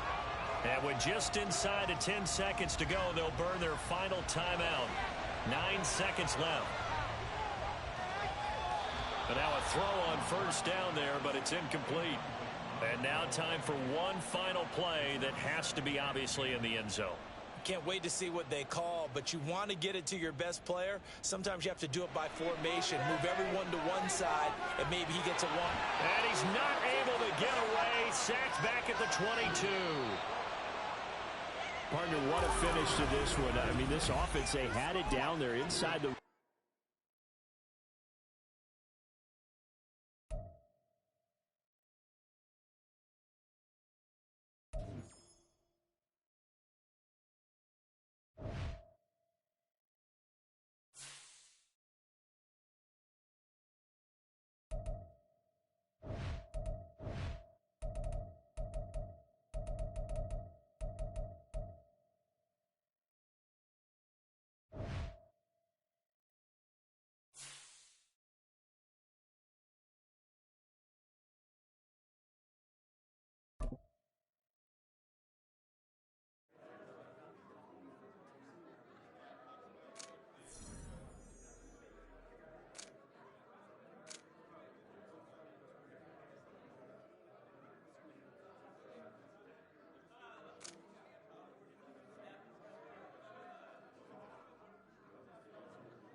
It's week 7 of the NFL, and we'll see Brock Purdy. You can't ask.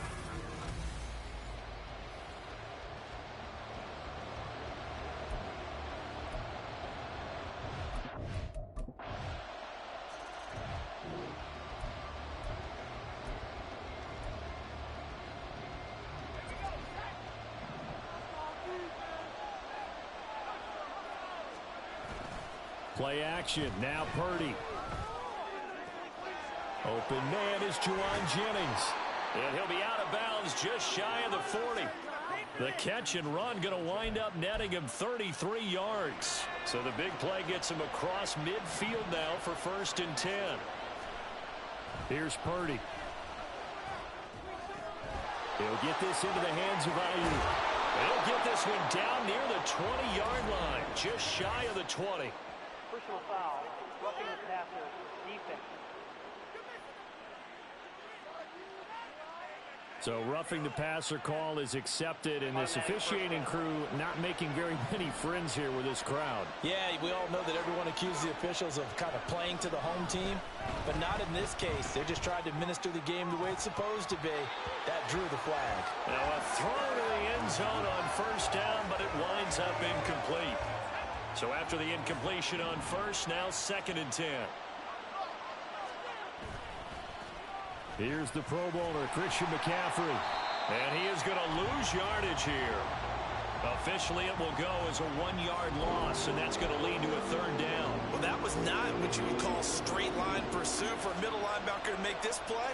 He's got to work his way through the clutter to get to the ball carrier on the outside, and he does exactly that. That's called avoiding the trash. And he's able to work it here to the 8-yard line. He did his best to just get 4 out of that, but not enough. And now 4th down. So Purdy off and Moody on for the 49er field goal. And his kick is good. So he's been automatic to this point of the season, and he connects on the field goal there. And what a luxury.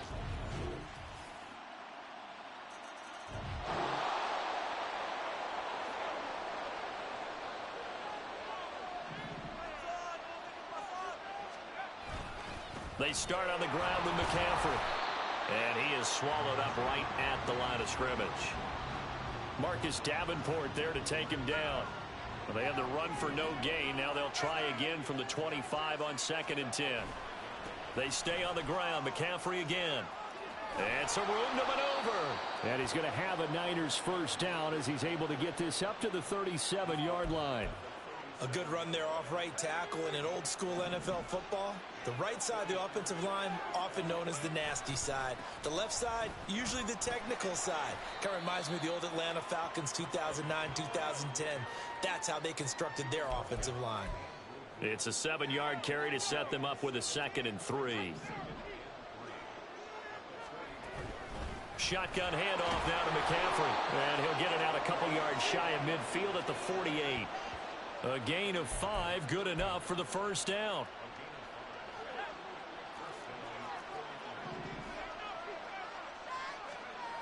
Purdy now to throw. And that one into the hands of Ayuk downfield. And he'll go down, but not before getting this inside the 30. A well-executed 22-yard gain.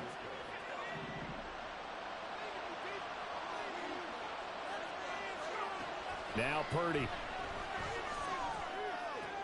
Connects with Kittle underneath. And he'll be out of bounds, able to get it down to the 25 there. It'll go as a gain of 4, and it's 2nd down.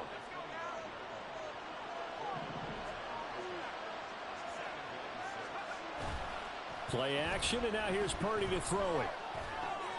That's complete to the tight end Warner. And he will reach the 8-yard line before going out. First time they've hooked up here. Good for 17 and a 1st down. They'll try to run with McCaffrey. And he's going to take it in. Touchdown, San Francisco.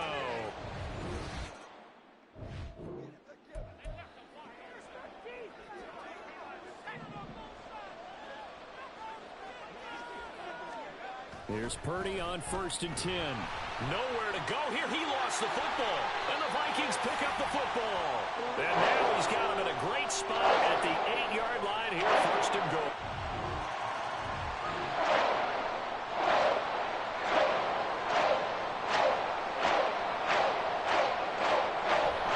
The drive begins with a run by McCaffrey.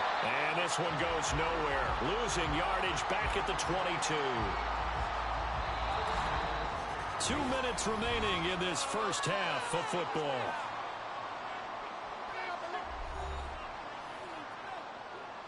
Behind the chain, 2nd and 13.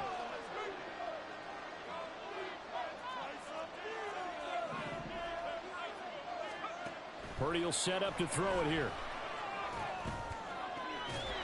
And that'll be incomplete.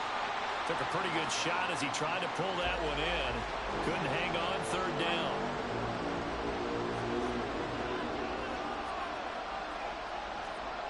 Purdy. Pass taken in by his big tight end. And he'll take this to the other side of midfield before going out of bounds. A big play there as they get the conversion on 3rd and 13. We often hear the phrase sure-handed tight ends, and he certainly fits into that category. Plus, he's got a quarterback who knows to look his way when they need a big pickup. And on this play, he finds him for the first down. On first down, Purdy. And the defense has it covered. It's intercepted. Picked off by Harrison Smith. And the Vikings are going to get this back to their own 44-yard line. CD, I know it's just his second year in the league as a quarterback, but that's going to be what...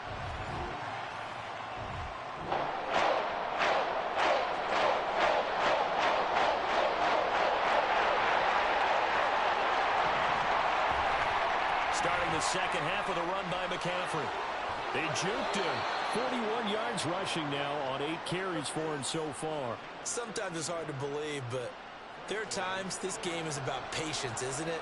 Has had the game he expected, but that run there, that may get him going. I was just going to say, maybe that gives him a little juice, because you're right, he struggled, especially in that first half. Yeah, and I know the great ones always think to themselves, just hang in there. I'm just one big carry away from busting this open. That's a good start for him. He'll get 5 out of the scramble. It's second down.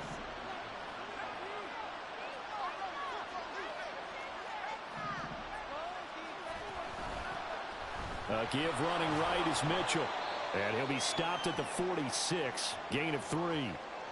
Now whistles and a timeout.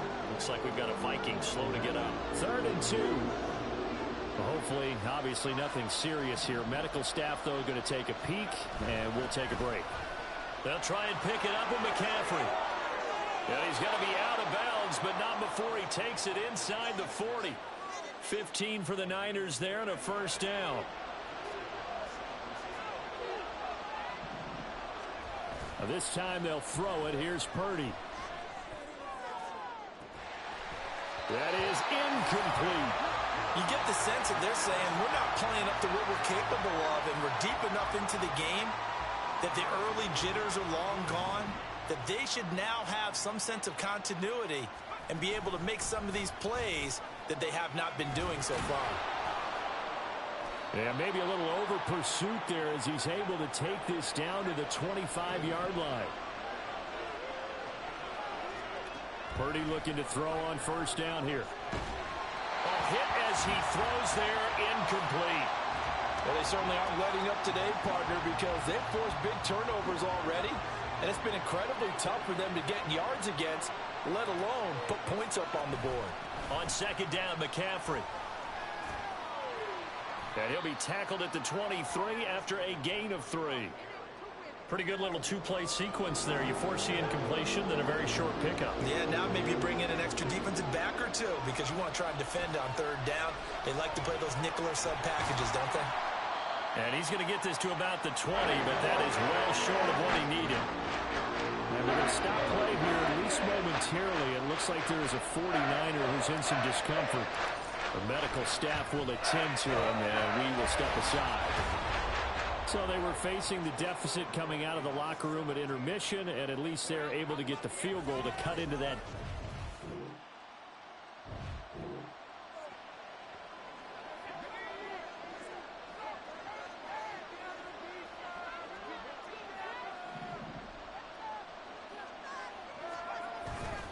On first down, this is McCaffrey. And he'll go down at the 26 following a gain of 6. Well, I think after that run, the defense is getting back in the huddle and looking at each other and maybe starting to question their confidence a bit. They gave up a significant run, 6 yards, and now you're saying to yourself, how do we stop them, and do I have enough confidence to make a play? And Debo going to have a Niners first down as he'll get this up to the 34-yard line. Purdy bootlegging it. And he will find his man Samuel. And he'll take this to the other side of midfield before going out of bounds.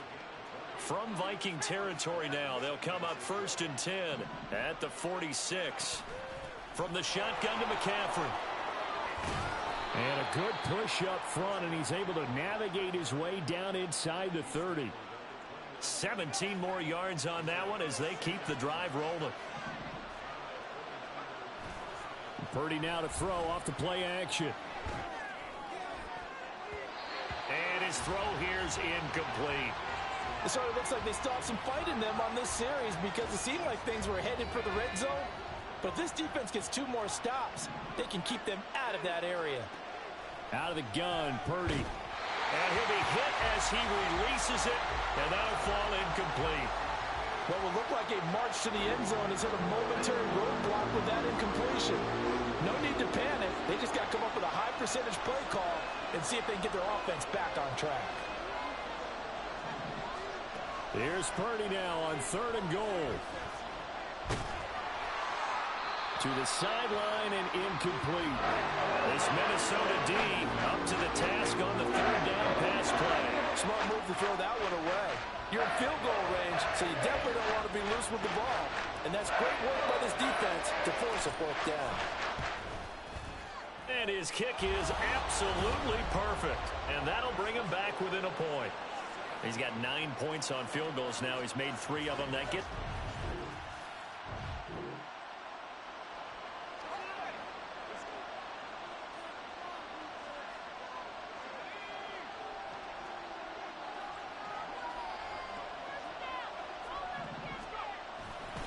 They'll start this drive out on the ground. And he's going to lose yardage here. Back to his own 18. 2 yards the loss, 2nd and 12. Well, how about the big guy there showing some agility? He just flowed from his D-tackle position in order to make that play.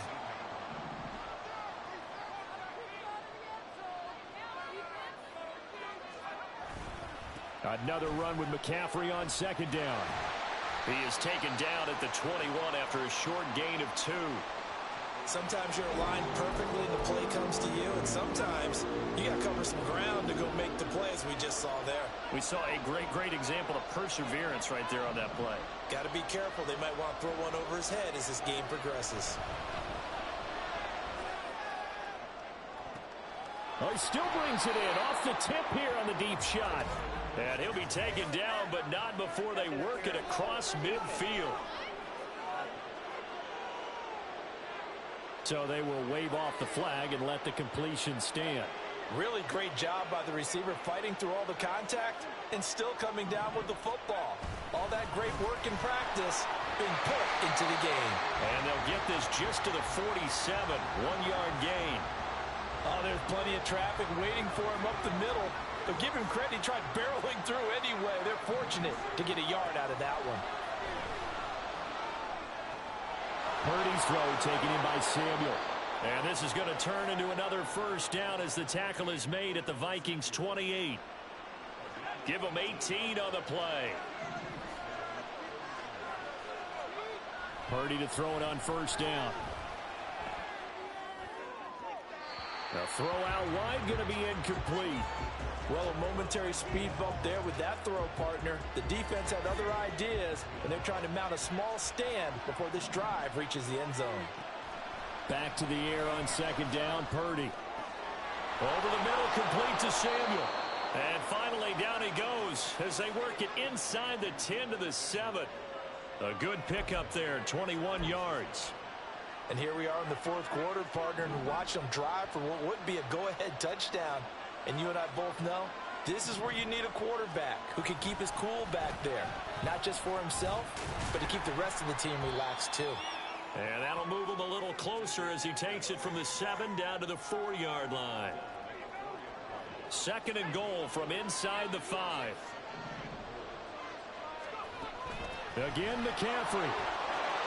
And he'll take this into the end zone for a San Francisco touchdown.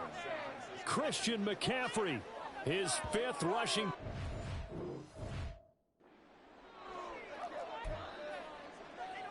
All right, now a big 2-point conversion attempt still to come.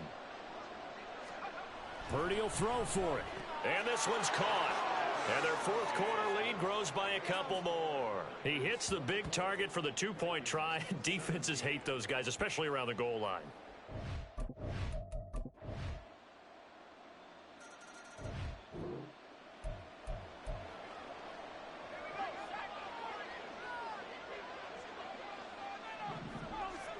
Here's Purdy to throw. They'll set up the screen to McCaffrey. And he's going to be dropped following a pickup of 7 past the 30 to the 32. And a really nice play call there to start the drive, especially if you're a team that has a little bit of a reputation for throwing it downfield. You come out and you think maybe you can catch them off guard a little bit, and they did. Little screen pass, backdoored them, and that time worked well for a solid gain. Another carry for their leader, and a good one. It's crunch time. They'll need him to continue to be productive in both the run and passing game in order for them to try and snatch a victory. That's caught by Werner, the tight end. And he's able to take it across midfield before going out of bounds. They come up now on 2nd and 2. Here's Purdy. That's going to be caught by Samuel.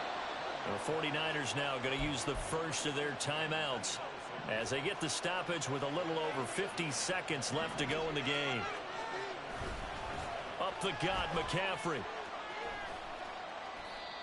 And some good tackling there as he stopped up at about the 41. Now San Francisco going to call their second timeout as the clock will stop with 45 seconds left to go in the game. Looking deep for Jennings. And that will be incomplete. Trying to dial up the long way out there, but it'll be third down. The sound reverberating here in the dome. This is third down. Now a give right side McCaffrey.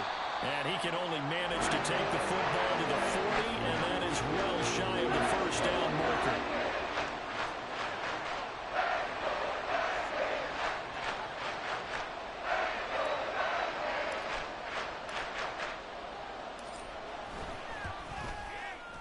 And this is good from 57 yards out. That was bombs away right there. And the sideline celebrates as they have...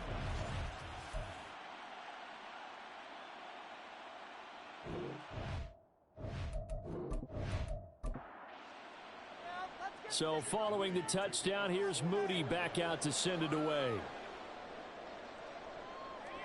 And with time of factor here late, he'll just take a knee, and they'll start things out at the 25. So Cousins and the Vikings down 27-24, 33 seconds to go.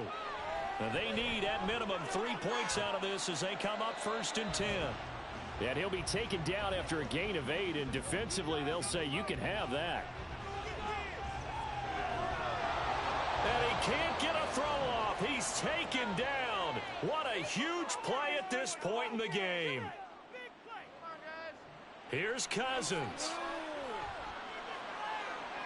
That's to the sideline and incomplete. Partner, they've got one chance left to keep this one going, and I think for you and me, let's think along with their offensive coordinator now. Has to think back, cycle through every play of this contest, and remember what's worked and what hasn't. Because right here, he needs the best play of the game in order to keep this one alive. Now they go for it on. And I believe the referee's been buzzed. Yeah, they want to take another look at this call, and it's certainly a big one here late in a tight game. Delay of game, Austin.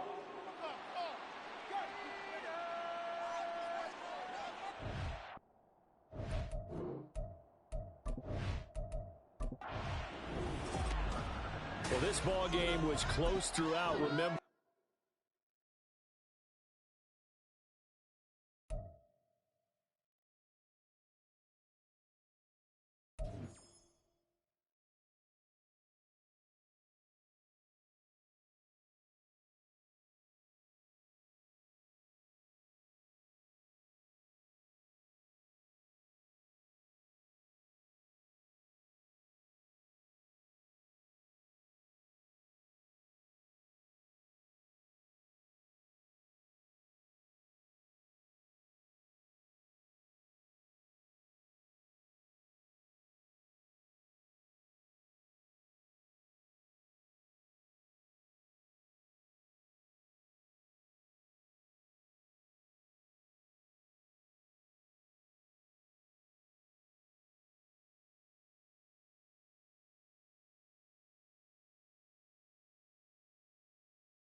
It's Week 8 of the National Football League. And coming up, we'll see Stephon Diggs. He's coming off a week where he stuffed the stat sheet in both yards and touchdowns. It's the Bills and the Bucs on Thursday night primetime.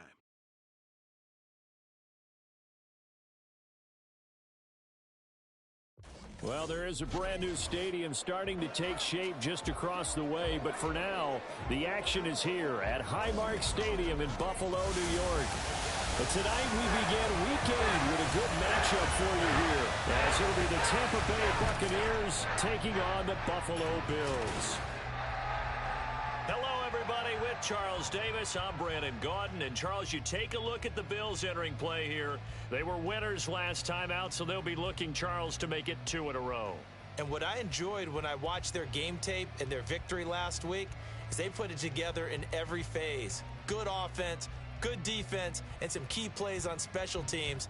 Let's see if they can get that second win in a row. On the other side of the field for the visiting Bucs, we're in October now, so everybody should be coming into form, shouldn't they? They really should, and what you have now is a full routine established about what you want to get done and full focus on the season.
After a good punt, this offense will start with tough field position inside the 10.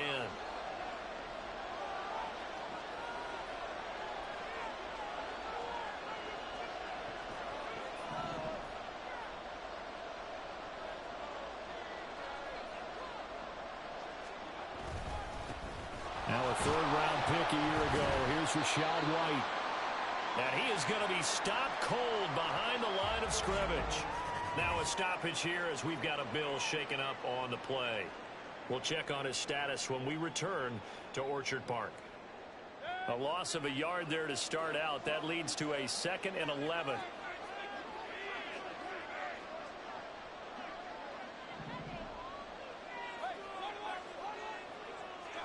Back near his goal line. Here's Mayfield. He finds his target. It's Evans.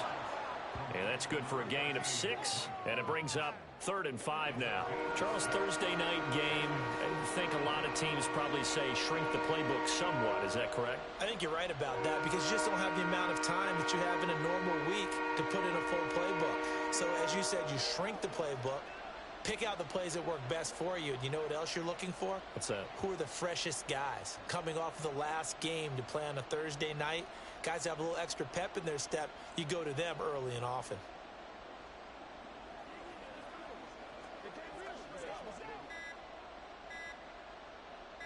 Third and 5. Delay of game, offense. Everybody was up there ready at the line of scrimmage, CD, but no snap, and the delay of game ensued. Yeah, and I'm sure their head coach is asking the exact same thing. What's going on out there? Almost like they thought they had more time than actually was on the clock.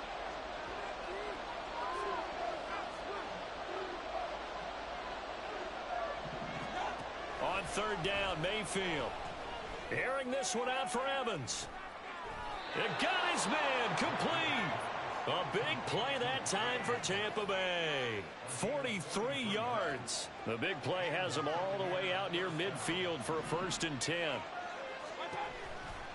Going right side is White. And he'll lose yardage on the play back at the 45-yard line. A good response by the defense, sending them backwards after that huge gain last play. Part of the thinking when you bring in extra tight ends, you're hoping that each of your guys gets those one-on-one blocks and creates a crease for your runner. You know what the converse is, though? You've got to win those one-on-one blocks, and when you don't, that's the result you end up with. On second down, they'll run with White. And no room that time, getting it to about the 46. Only a yard on the gain there, and that'll set up 3rd and 13.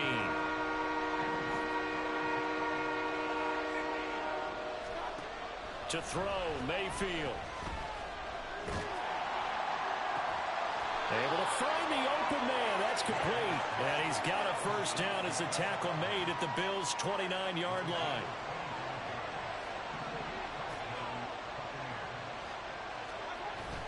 They go play action. Mayfield. And the throw left sideline here is caught, but they'll rule it incomplete. Couldn't keep his feet in. 2nd down. And not a common sight, at least on this drive. A momentary setback, though, for this passing game that has been moving well this series. Good thing for them, though. Still 2 more downs to connect and try and pick up another 1st down. So now 2nd and 10 after the incompletion on 1st down. Play fake. Mayfield. This is caught by Evans. And in for the Buccaneers touchdown.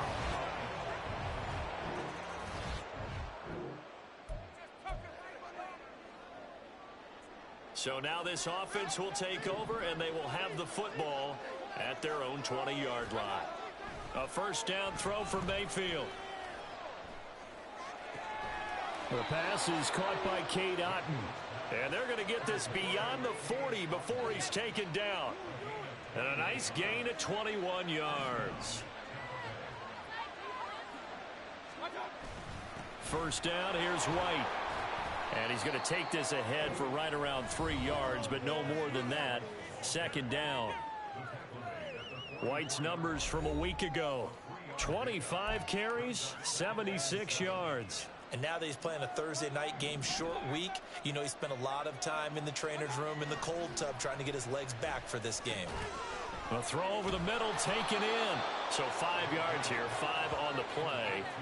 And that's going to bring up 3rd and 2. Well, this defense for the Bills, they were strong last week, CD, and that went over New England. Yeah, they only allowed 13 points, and you can poll all 32 coaches, and I guarantee you they'd say, we'll take that every single week. But let me think about that for a second. Maybe there would be one contrarian that would say, give me 10. Only a yard on the pickup there, and it's going to leave them with a 4th down. They'll run for it. This is White. And he's got the 1st down yardage before he's brought down at the 42. A big roll of the dice on 4th and 1, but it pays off. They convert. Mayfield now looking to throw on 1st down. And this one caught downfield by Evans. Touchdown, Tampa Bay. Mike Evans. His 2nd touchdown of the game, his 3rd on the year. And the Tampa offense ready to get their drive started. And they are losers of 2 straight coming into this Thursday night game. Is it more difficult, CD, when you take a losing streak into a quick turnaround game like this? It certainly is, because you don't get time to work on the issues that you've had throughout the season that have caused you to have the record that you're having. You can't really get those set. So now you're trying to minimize those and maximize what you've been doing well. And I remember a game recently where one of the assistant coaches said to the head coach, forget our running back rotation. This guy has a hot hand, and they rode him to a victory. Those are things you have to look out for in games like this. On 1st and 10, Mayfield. Over the middle to Evans. And they bring him to the ground just shy of midfield. Back-to-back nice plays, 12 yards that time and a first down. They'll go up the middle with White. And good penetration here. He'll get this down only to about the 49-yard line. Just a yard on the first down carry, so it's 2nd and 9. Mayfield on play action. And he takes a shot on the release as this will be incomplete. I see the surprise in your face there, partner. That is a rare incompletion from him. He's been on point this entire game. He has percentage completion-wise way up. Not that time. Airs it out toward the corner of the end zone. And this one dropped in the end zone. Oh, looked like a touchdown, but not to be. And now it's 4th down. Here's Jake Camarda now. Deontay Hardy back deep. And last week in the loss, 5 punts as he gets this one away. And you can't do it much better than that. This ball kicks out.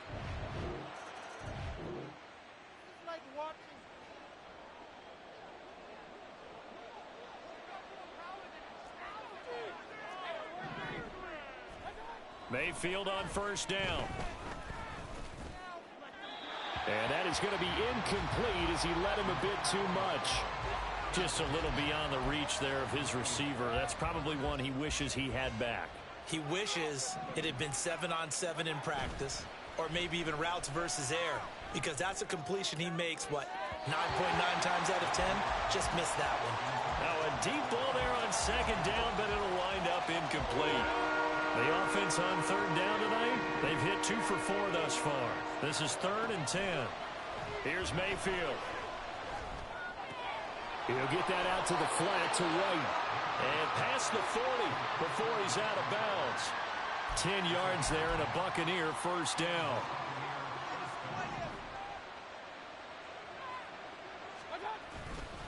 They run straight ahead here with White. And he will be brought down at about the 43 that time. Terrell Bernard is in on the tackle. From the 43, here's 2nd and 9.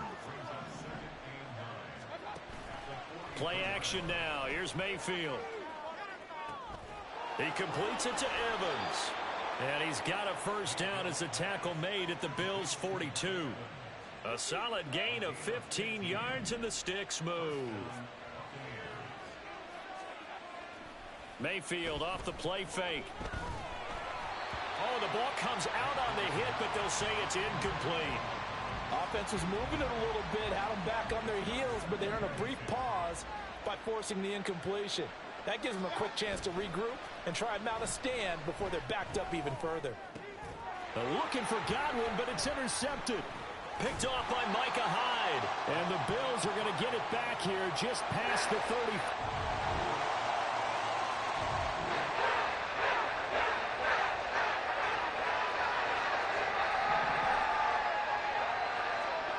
They go back to the air here after the INT on the last drive. Oh, he stays up. And not much to speak of. Call it a 1-yard gain up to the 26.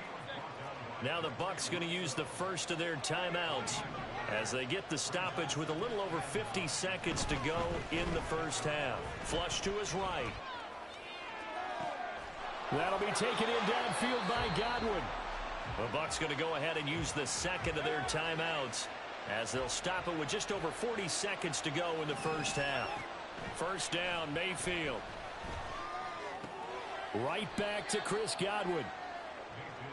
Short completion, just 4 yards, and it'll be second down. Mayfield to throw it. And that is incomplete. 16 seconds now on the clock. That incompletion certainly makes this upcoming third down a little bit more crucial. They need to find the right play to convert here, and maybe start to tamp down a little bit of the momentum the other side is starting to gain. Airing this one out for Evans. And this is incomplete. Oh, that looked like a sure 6 points, but he could not get that to stick, and that is a golden opportunity wasted there. And that is not what you expect from a receiver of his caliber. Sometimes you get a little ahead of yourself, you don't look it in, and all of a sudden it's on the ground. A surprise to all. Mayfield to throw for it on 4th. He's going to let it go again. Oh, he rifles one, and that's going to be intercepted. Tre'Davious White with a pick. And he will be brought down on what will be the final.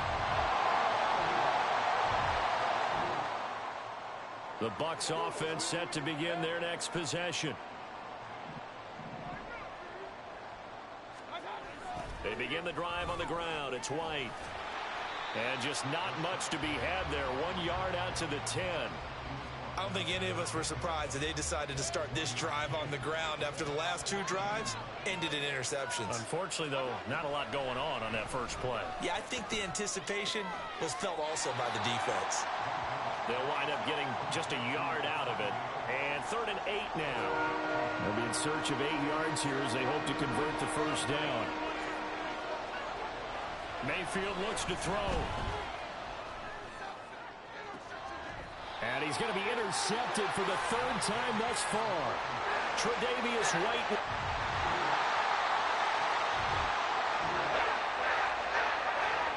Third quarter action, and this offense will have a 1st and 10 as they get set for the next drive. They start the drive with White, and he'll wind up losing yardage here back at the 21-yard line. That was Terrell Bernard navigating his way to the backfield and dropping him for a loss. So now they have to contend with 2nd and 13 after the first down run goes backwards. Pressure comes, and down goes Baker Mayfield. Finally hauled down for the first time this game. Multiple defenders in there to drop him. Here is 3rd and quite a ways. Mayfield now. And he'll get it up a little shy of the 15. They'll spot him down at the 14-yard line.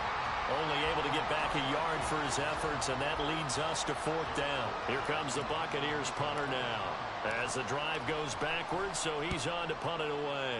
His first punt, 45 yards. This looks good as well. On the return, Hardy. A pretty good punt there, but also a nice return of 12 yards.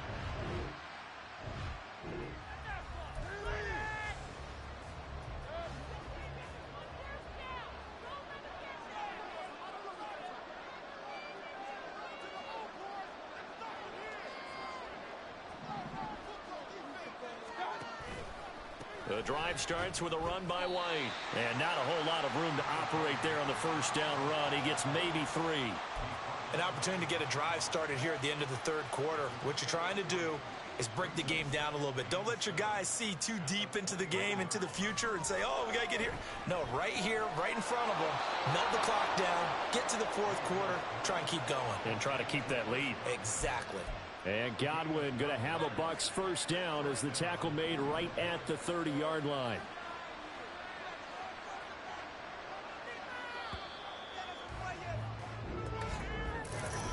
Final adjustments being made for the second half. So with that, we get you back up to Orchard Park and rejoin Brandon and Char. Back now in Buffalo. Both teams working on short rest, but this has been one of the better Thursday night games we've seen as they come up here on 1st and 10. Now a give up the middle. This is White, and he'll get this to the 32. Now a stoppage here as we've got a Bill shaken up on the play. We'll check on his status when we return to Orchard Park. Now Mayfield. This one complete to his fullback out of the backfield. The result, only 4 yards there on the play. And just like that, it's 3rd down. In search of 4 yards here to pick up the first down. Mayfield. That is caught. And he gets this one to midfield before he's brought down. 14 yards that time for number 14. So signs of life in what's been a dormant offense in this second half. Here's 1st and 10. Now back to the ground game with White. And he is met in his tracks behind the line of scrimmage. He'll lose a yard there, and it's 2nd and 11. And the trend continues here in the 4th like it was in the 1st, 2nd, and 3rd. He's had nowhere to run. And you're probably thinking to yourself, why do they keep feeding him the football? Well, they trust him first and foremost. They do believe that over time he might actually pop one of these runs. But bottom line is he takes care of the ball well for them, so they'll keep handing it to him. 12 yards there as they keep this drive rolling. It's another 1st down. To throw, Mayfield. A hit as he throws there, incomplete. Then their back's up against the wall a little bit, and they come through by forcing an incompletion. Now they've got to continue to ratchet up the intensity a couple of more times and get off the field before giving up any more yardage. And nothing doing. He's immediately taken down at the line of scrimmage. Calling no gain on the run there, and now they'll be looking at a 3rd down. The offense on 3rd down tonight, not quite 50%, 4 for 9. This is 3rd and 10. Flushed out right. And he is out of bounds, but not before he's inside the 30. Good coverage downfield led to him taking off, picking up the 1st down on a 13-yard run. Throwing, Mayfield.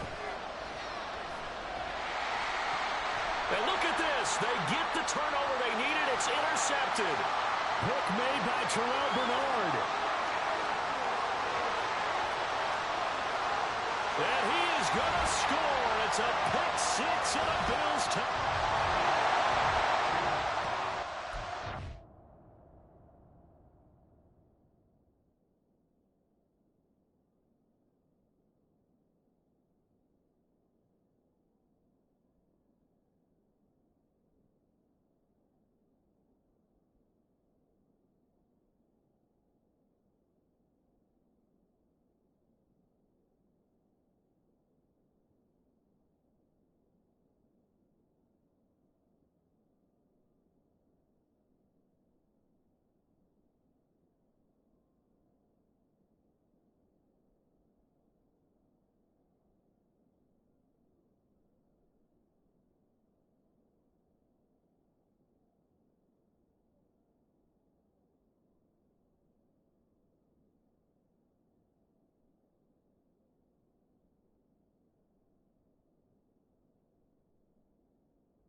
defense ready to get their drive started.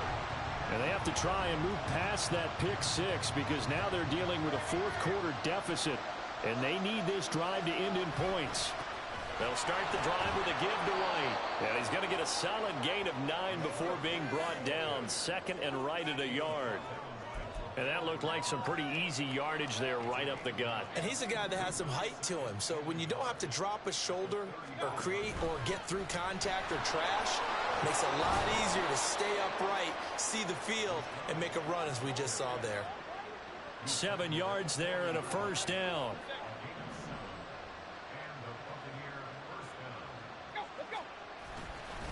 They stay on the ground with White. And he takes it past the 45 and down at the 46. Tackle made there by Matt Milano. That's a really good gain right there. They pick up 5 yards halfway to a first down. The only problem now in the huddle, everyone's going to want to touch the football. Be a lot of chattering now because they've seen that they can move the line of scrimmage. They try to throw on second down, but this one is incomplete. Intended target on that one, Russell Gage. And it's 3rd and 5. They'll need 5 on this play to move the sticks. Working out of the gun, Mayfield. And this pass broken up. The contact well timed there, and now 4th down. Another throw there off the mark, and obviously he's battled all of the interceptions. Things just haven't been true to form for him. I don't know. What do you think's going on out there, CD? That's a great question, and my suspicion is he's been coached really well to not show that he's having a problem. You know, they always tell you no matter what, you keep...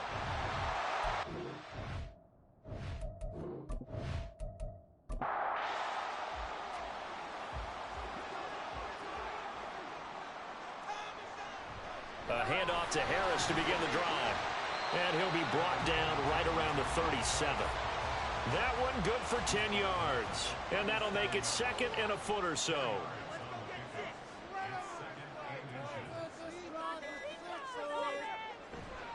Now a give, running left is Harris. And getting this just shy of midfield, they'll spot it at the 49. 4th quarter, down to the final 2 minutes, and we've got a 1-score game. So it's Bills football here as we get you reset. And not totally home free yet, but it's looking good as they come up 1st and 10. And he's going to get a solid gain of 9 before being brought down. 2nd and right at a yard. They'll try the right side with Harris. And he's going to have to protect the football and take his lumps here at this stage of the game as they stop him behind the line. Trying to pick it up on the ground with Harris. And I don't think he got there, no.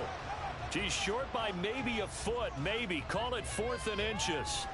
They run for it with Harris. And this winds up a disaster, nowhere near the marker. So that's a decision that could loom.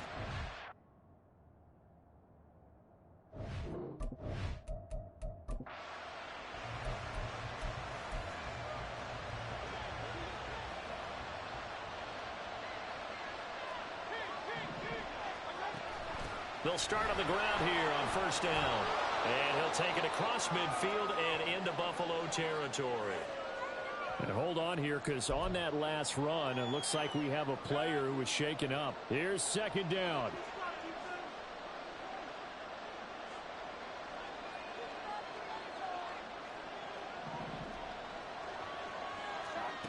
Mayfield.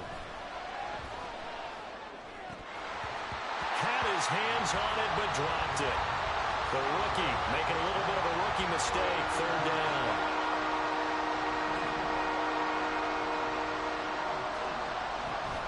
They'll try to pick this up on the ground with White. And he will have 1st down yardage as he's brought down at the 41. Now Mayfield. And that's going to be incomplete. That's certainly not the worst thing. It stops the clock and lets your offense catch its breath and lets us exhale a little bit. Now I expect them to call a couple plays in the huddle so they're ready if a tackle happens inbounds. Mayfield. And his throw's going to be incomplete. Nice back-to-back plays defensively. They're stacking momentum now. One incompletion, two incompletion. They're going for more. Here's Baker. He's got his target. That's complete. And he's brought down, but not before he reaches the 8-yard line.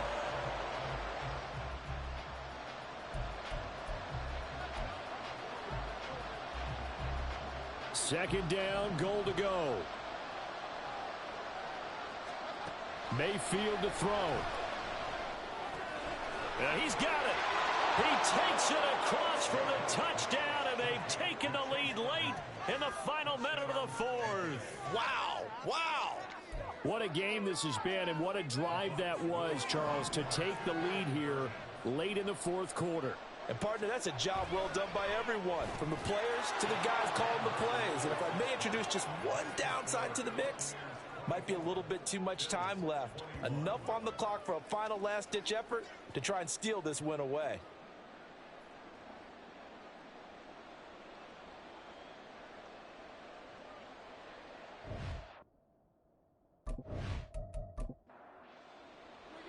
Following the touchdown, here's McLaughlin to kick off.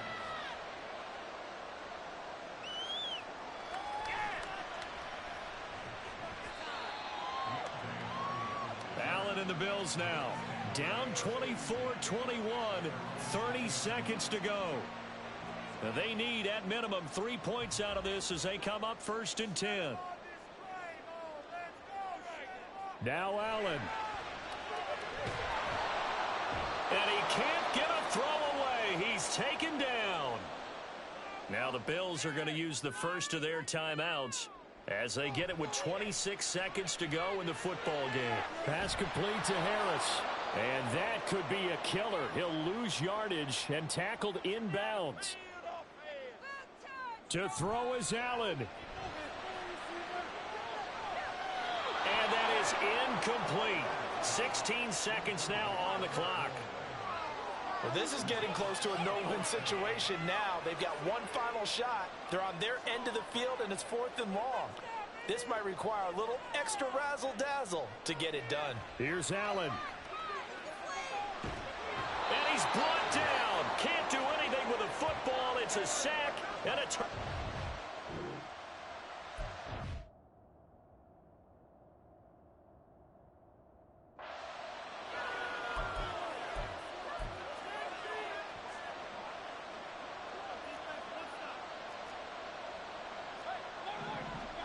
Now Mayfield to the goal line, but it's incomplete. Certainly looked like maybe his third or his fourth read on his progression. Just trying to find his outlet man that time. Ends up leading him just a bit too much. Mayfield. And he's across for the late touchdown. And in the McLaughlin for the extra point.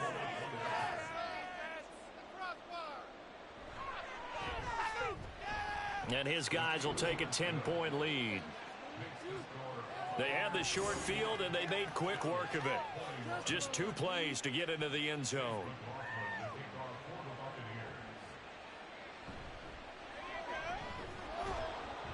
And he takes this near.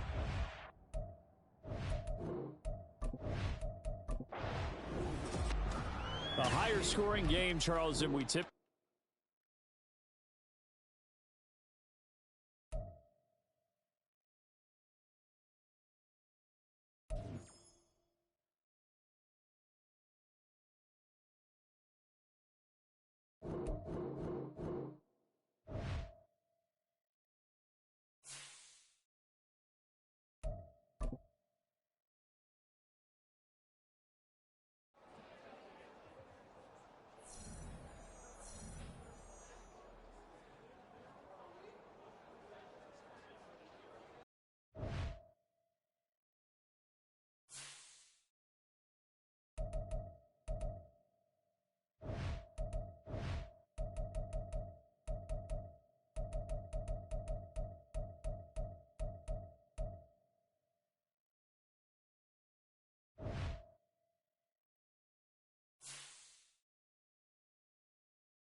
It's Madden NFL 24, and we're moments away from a statement game.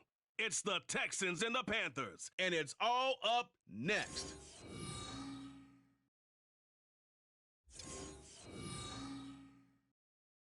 The Carolina Rains have arrived as we are inside a soggy Bank of America Stadium in Charlotte. Straight ahead, it's a matchup of unbeatens, as it'll be the Houston Texans taking on the Carolina Panthers.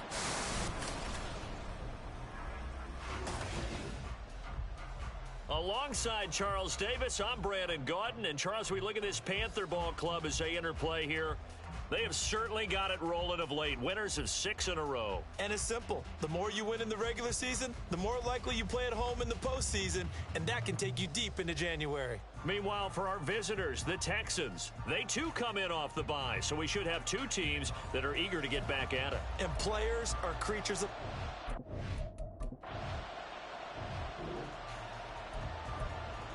Nothing on the scoreboard, 0-0 as the offense gets ready to take over the football. A man coming off a great rookie year, it's Dameon Pierce. And he's able to plow forward up to about the 29, just shy of the 30. He'll get a nice chunk there on the first down run, and it's 2nd and 4. So this game of our, Charles, you know, the talk of the NFL world all week. 2 unbeaten teams. You rarely see such a matchup this deep into a season. I would agree with that because normally you might get one team undefeated for a while, but 2 teams like this, and I remember in preseason you looked at schedules and said, I think these 2 are on a collision course. It'd be interesting to see if they actually get there, and they did. And to me, the winner of this game has to wear the crown of Super Bowl favorite. And he's tackled a yard short of the marker. Good gain of 9 on first down. Ball right on the 50-yard line. Here's 2nd and a yard. Play action. Here's Stroud. Open man downfield is Woods. And they'll wind up getting this one all the way down inside the 20. A big play on the catch and run, covering 34 yards. So the big play means just like that, they'll operate from the red zone now on first down. Now Stroud. And he'll be hit as he releases it, and that'll fall incomplete. 2nd and 10.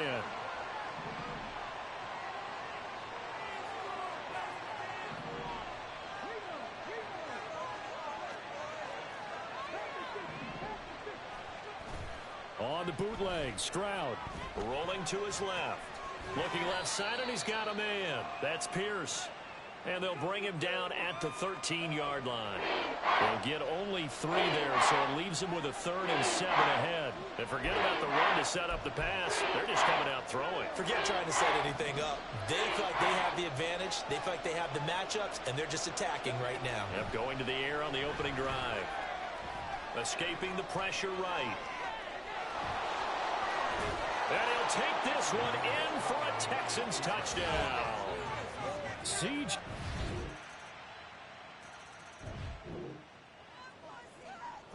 This offense ready to head back out there as they'll take over with a little over a minute to play in this first quarter. They'll start on the ground with Pierce. And not much to speak of. Call it a 1-yard gain up to the 26. You look at this Carolina defense. And this unit, very tough to throw against. Currently 2nd best in the NFL. And this unit knows exactly where they rank. They're number 2 against the pass in the NFL. You know they have their sights set on being number 1, looking for a big game today. And they're able to get this one across the 35. 10 yards there, good enough for a Texan first down. The Texans at 6-0.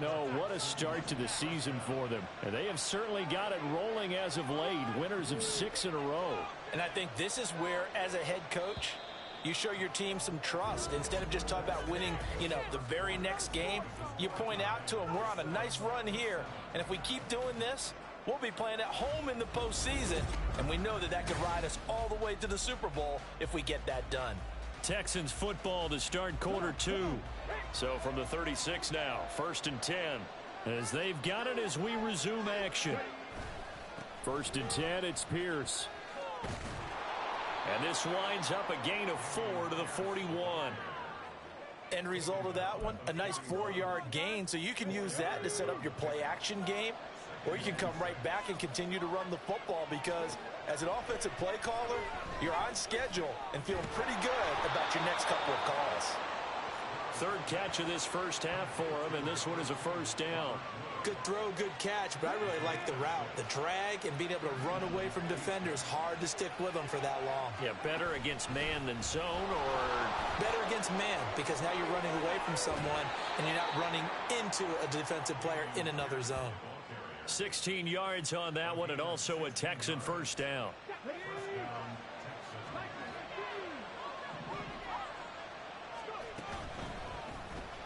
That's complete to Dell. It'll go down as a gain of 6, and it'll be second down. Okay, ready.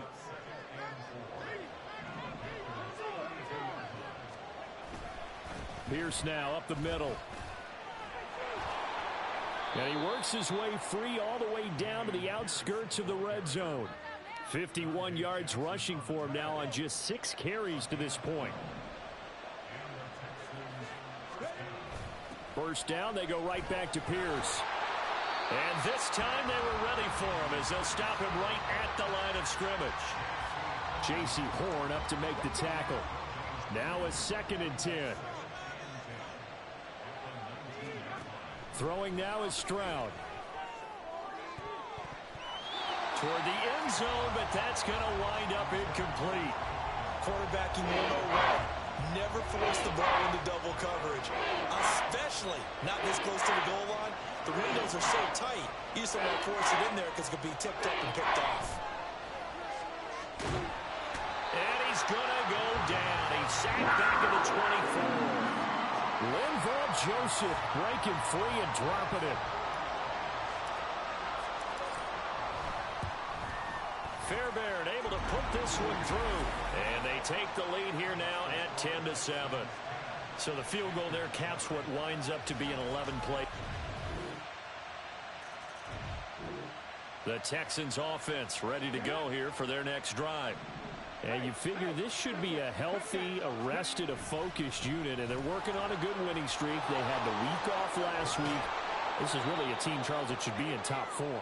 I would agree absolutely with that. What coaches worry about, what organizations worry about, though, is overconfidence. They've been playing so well, and now they've had that extra time off. And we've seen teams come back off the open week and come out flat. So what a lot of good coaches do is they kind of game plan for that with their teams. On defense, they may blitz more in the beginning to get them going. On offense, they may go more up-tempo. Anything to get them out of that lethargy right at the beginning. 7 yards there and a first down. For a second there, I thought that might break big. Screen pass. Looked like it was coming together. Looked like there was an opening. Still, ended up with a solid game. It's a pretty strong running there as he'll take this across the 50 and down to the 44. They get 14 on that one. Good for a Houston first down. Stroud looking to throw. Got his man, Dell. And he'll be out just a yard or two shy of the 30.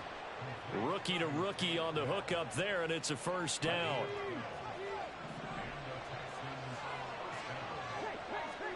Back to throw. Here's Stroud. Swings this one out wide for Pierce. And he is out of bounds inside the 30. Now that's the type of play that gives you a chance to win. Nothing forced downfield where you don't have a guy open. Swing it out to the back, and maybe even check it down, whatever you want to call it. Gain of 5. You're just trying to get 4 on first down. They're ahead of the chains now. Throwing again on second down, but this time it's incomplete.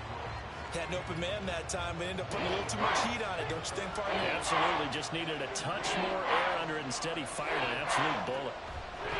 Again, it's Stroud. And he knocks the ball away and it falls incomplete. They decided the opportunity was there and launched a deep ball, but he was unable to get away from the defender. Couldn't create space, couldn't uncover the end of the route, and that one winds up incomplete.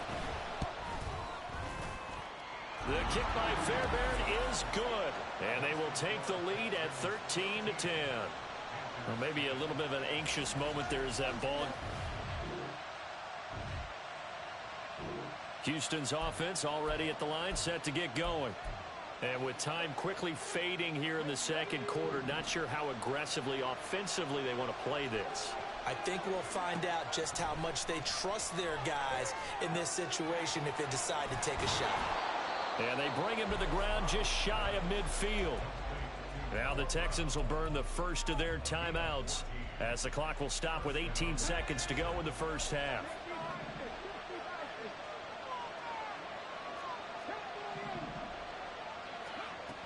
They'll run on first down with Singletary. And a good run here as he'll rumble all the way down to the 40-yard line. Now the Texans will use one of their 2 remaining timeouts. So that means they're down to 1 remaining here as we head toward halftime. And they get to Stroud, nowhere to go, and he goes down. Now here's a timeout as they're going to get it with 8 seconds remaining here in the first half.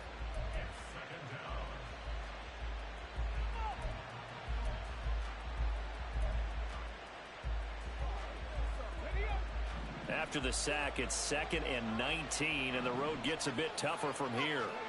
Stroud trying to stretch the field with Schultz.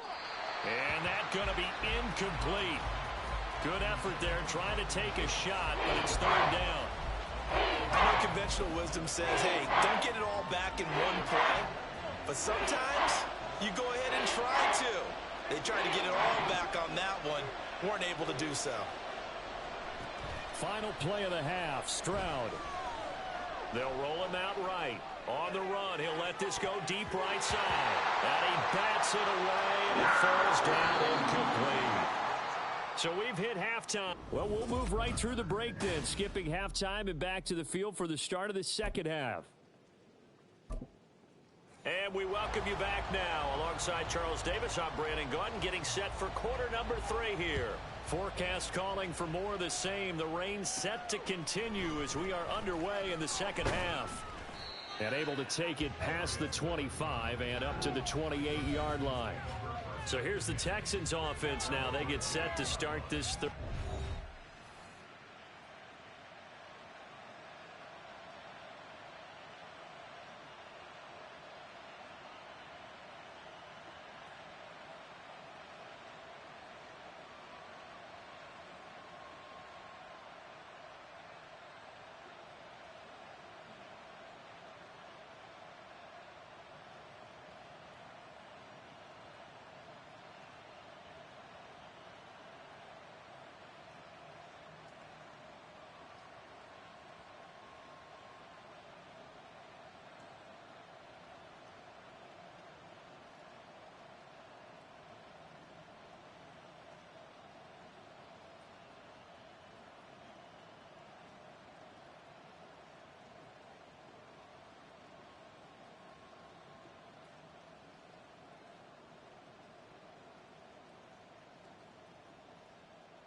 A run by Pierce begins the second half. He'll be hit down at the 33, 5 yards on the play.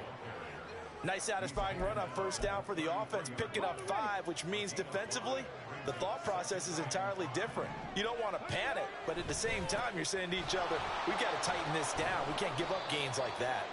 Takes this one across the 35 to the 36, a gain of about 4. Well, you certainly have to give a little credit here because they're playing this game now at their pace. This is ball control football, sustained runs, taking their time, and making it work. And this will be a Texans first down as he'll get this up to about the 42.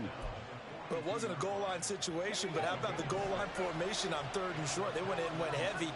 No surprise on who was going to get the football. How about the power exhibited there? Yeah, that was just put a hat on a hat, drive forward. Nice job to pick it up. Throwing on first down, but this one winds up to be incomplete. His back has been a dependable safety valve all game, so he went back to him when his first read was covered. Just unable to connect, so the play results in no gain. Pierce takes it straight ahead. And this one not going anywhere. They get him at the 44 for a gain of just a yard. We'll get a pause here. There appears to be a Panther who is shaken up on that last play. 3rd and 9 here. Play action. Stroud now. That's incomplete, but there is a flag down, so hang on. A big call coming on 3rd down. So instead of giving them another 3rd down, they'll decline it, brings up 4. Now that's smart football right there. You don't even have to really spend a lot of time considering it. Just know that you're probably going to get the ball back. Good job declining that penalty. Taking it about the 16. It'll be 37 yards there on the punt. And it will be the Panthers' ball.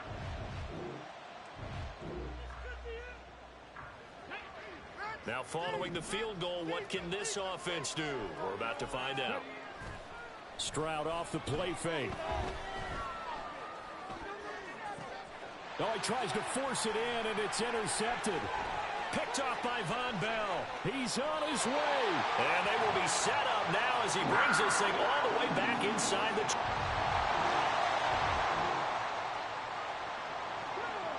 So the football will be at the 25-yard line as this offense gets set to take over.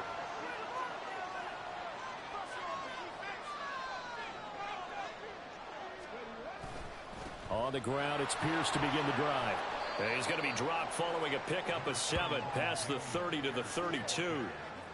Well, no matter how they phrase it, staying on schedule, staying ahead of the sticks, whatever you want to call it, 7 yards on first down, that fits the bill. Stroud's throw pulled in by Woods. And they get him down, but not before he takes it across the 40-yard line. 10 yards there, good enough for a Texan first down.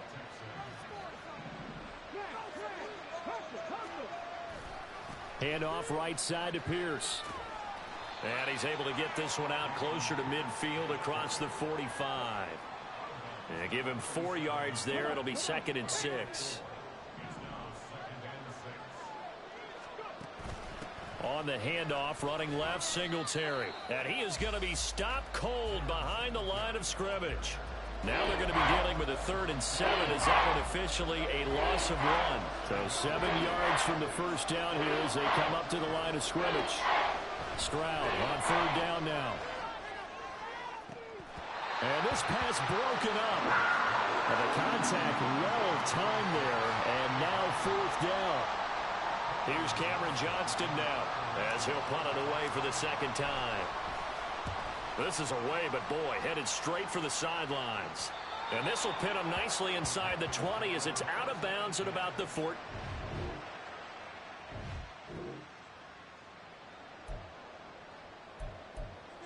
Now the offense back out onto the field as they'll take over here in the final minute of this 3rd quarter. They'll start this drive out on the ground.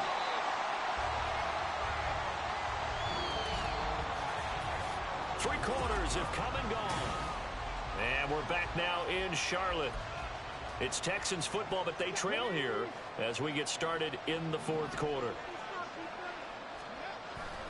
And Pierce gets it again on 2nd down. And he's out right at the 25. Now after the play, it looks like there's a Texan here slow to get up. So signs of life in what's been a dormant offense in this second half. Here's 1st and 10. Stroud to throw it. And this is incomplete. Very lucky to get that one back. That nearly picked. It's 2nd down now.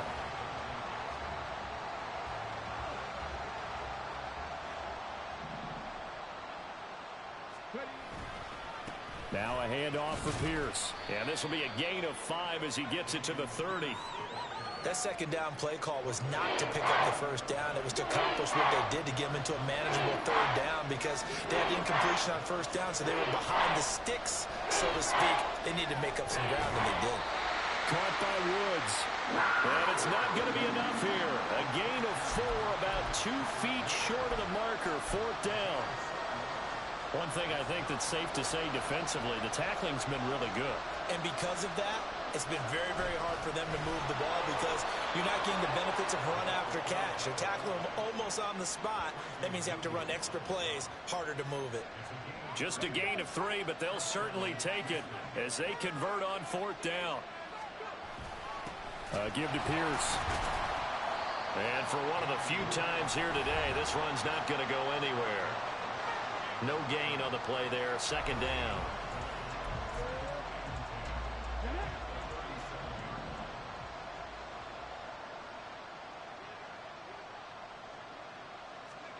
Stroud working out of the gun.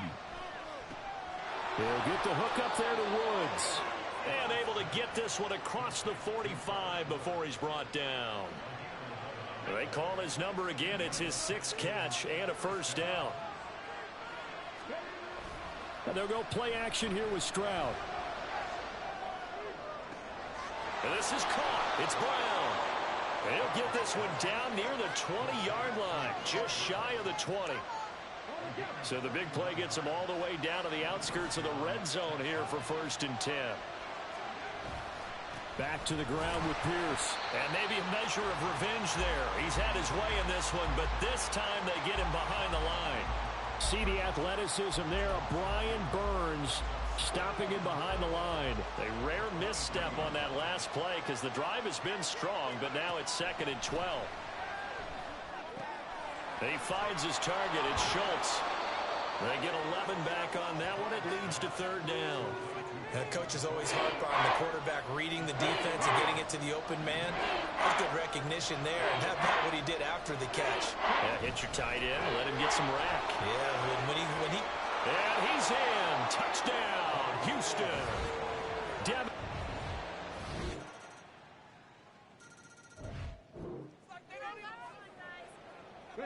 Both offenses have been clicking in this one. A lot of points on the board. We'll see if that trend continues. Stroud. Oh, and that's going to sabotage their comeback plans. It is intercepted.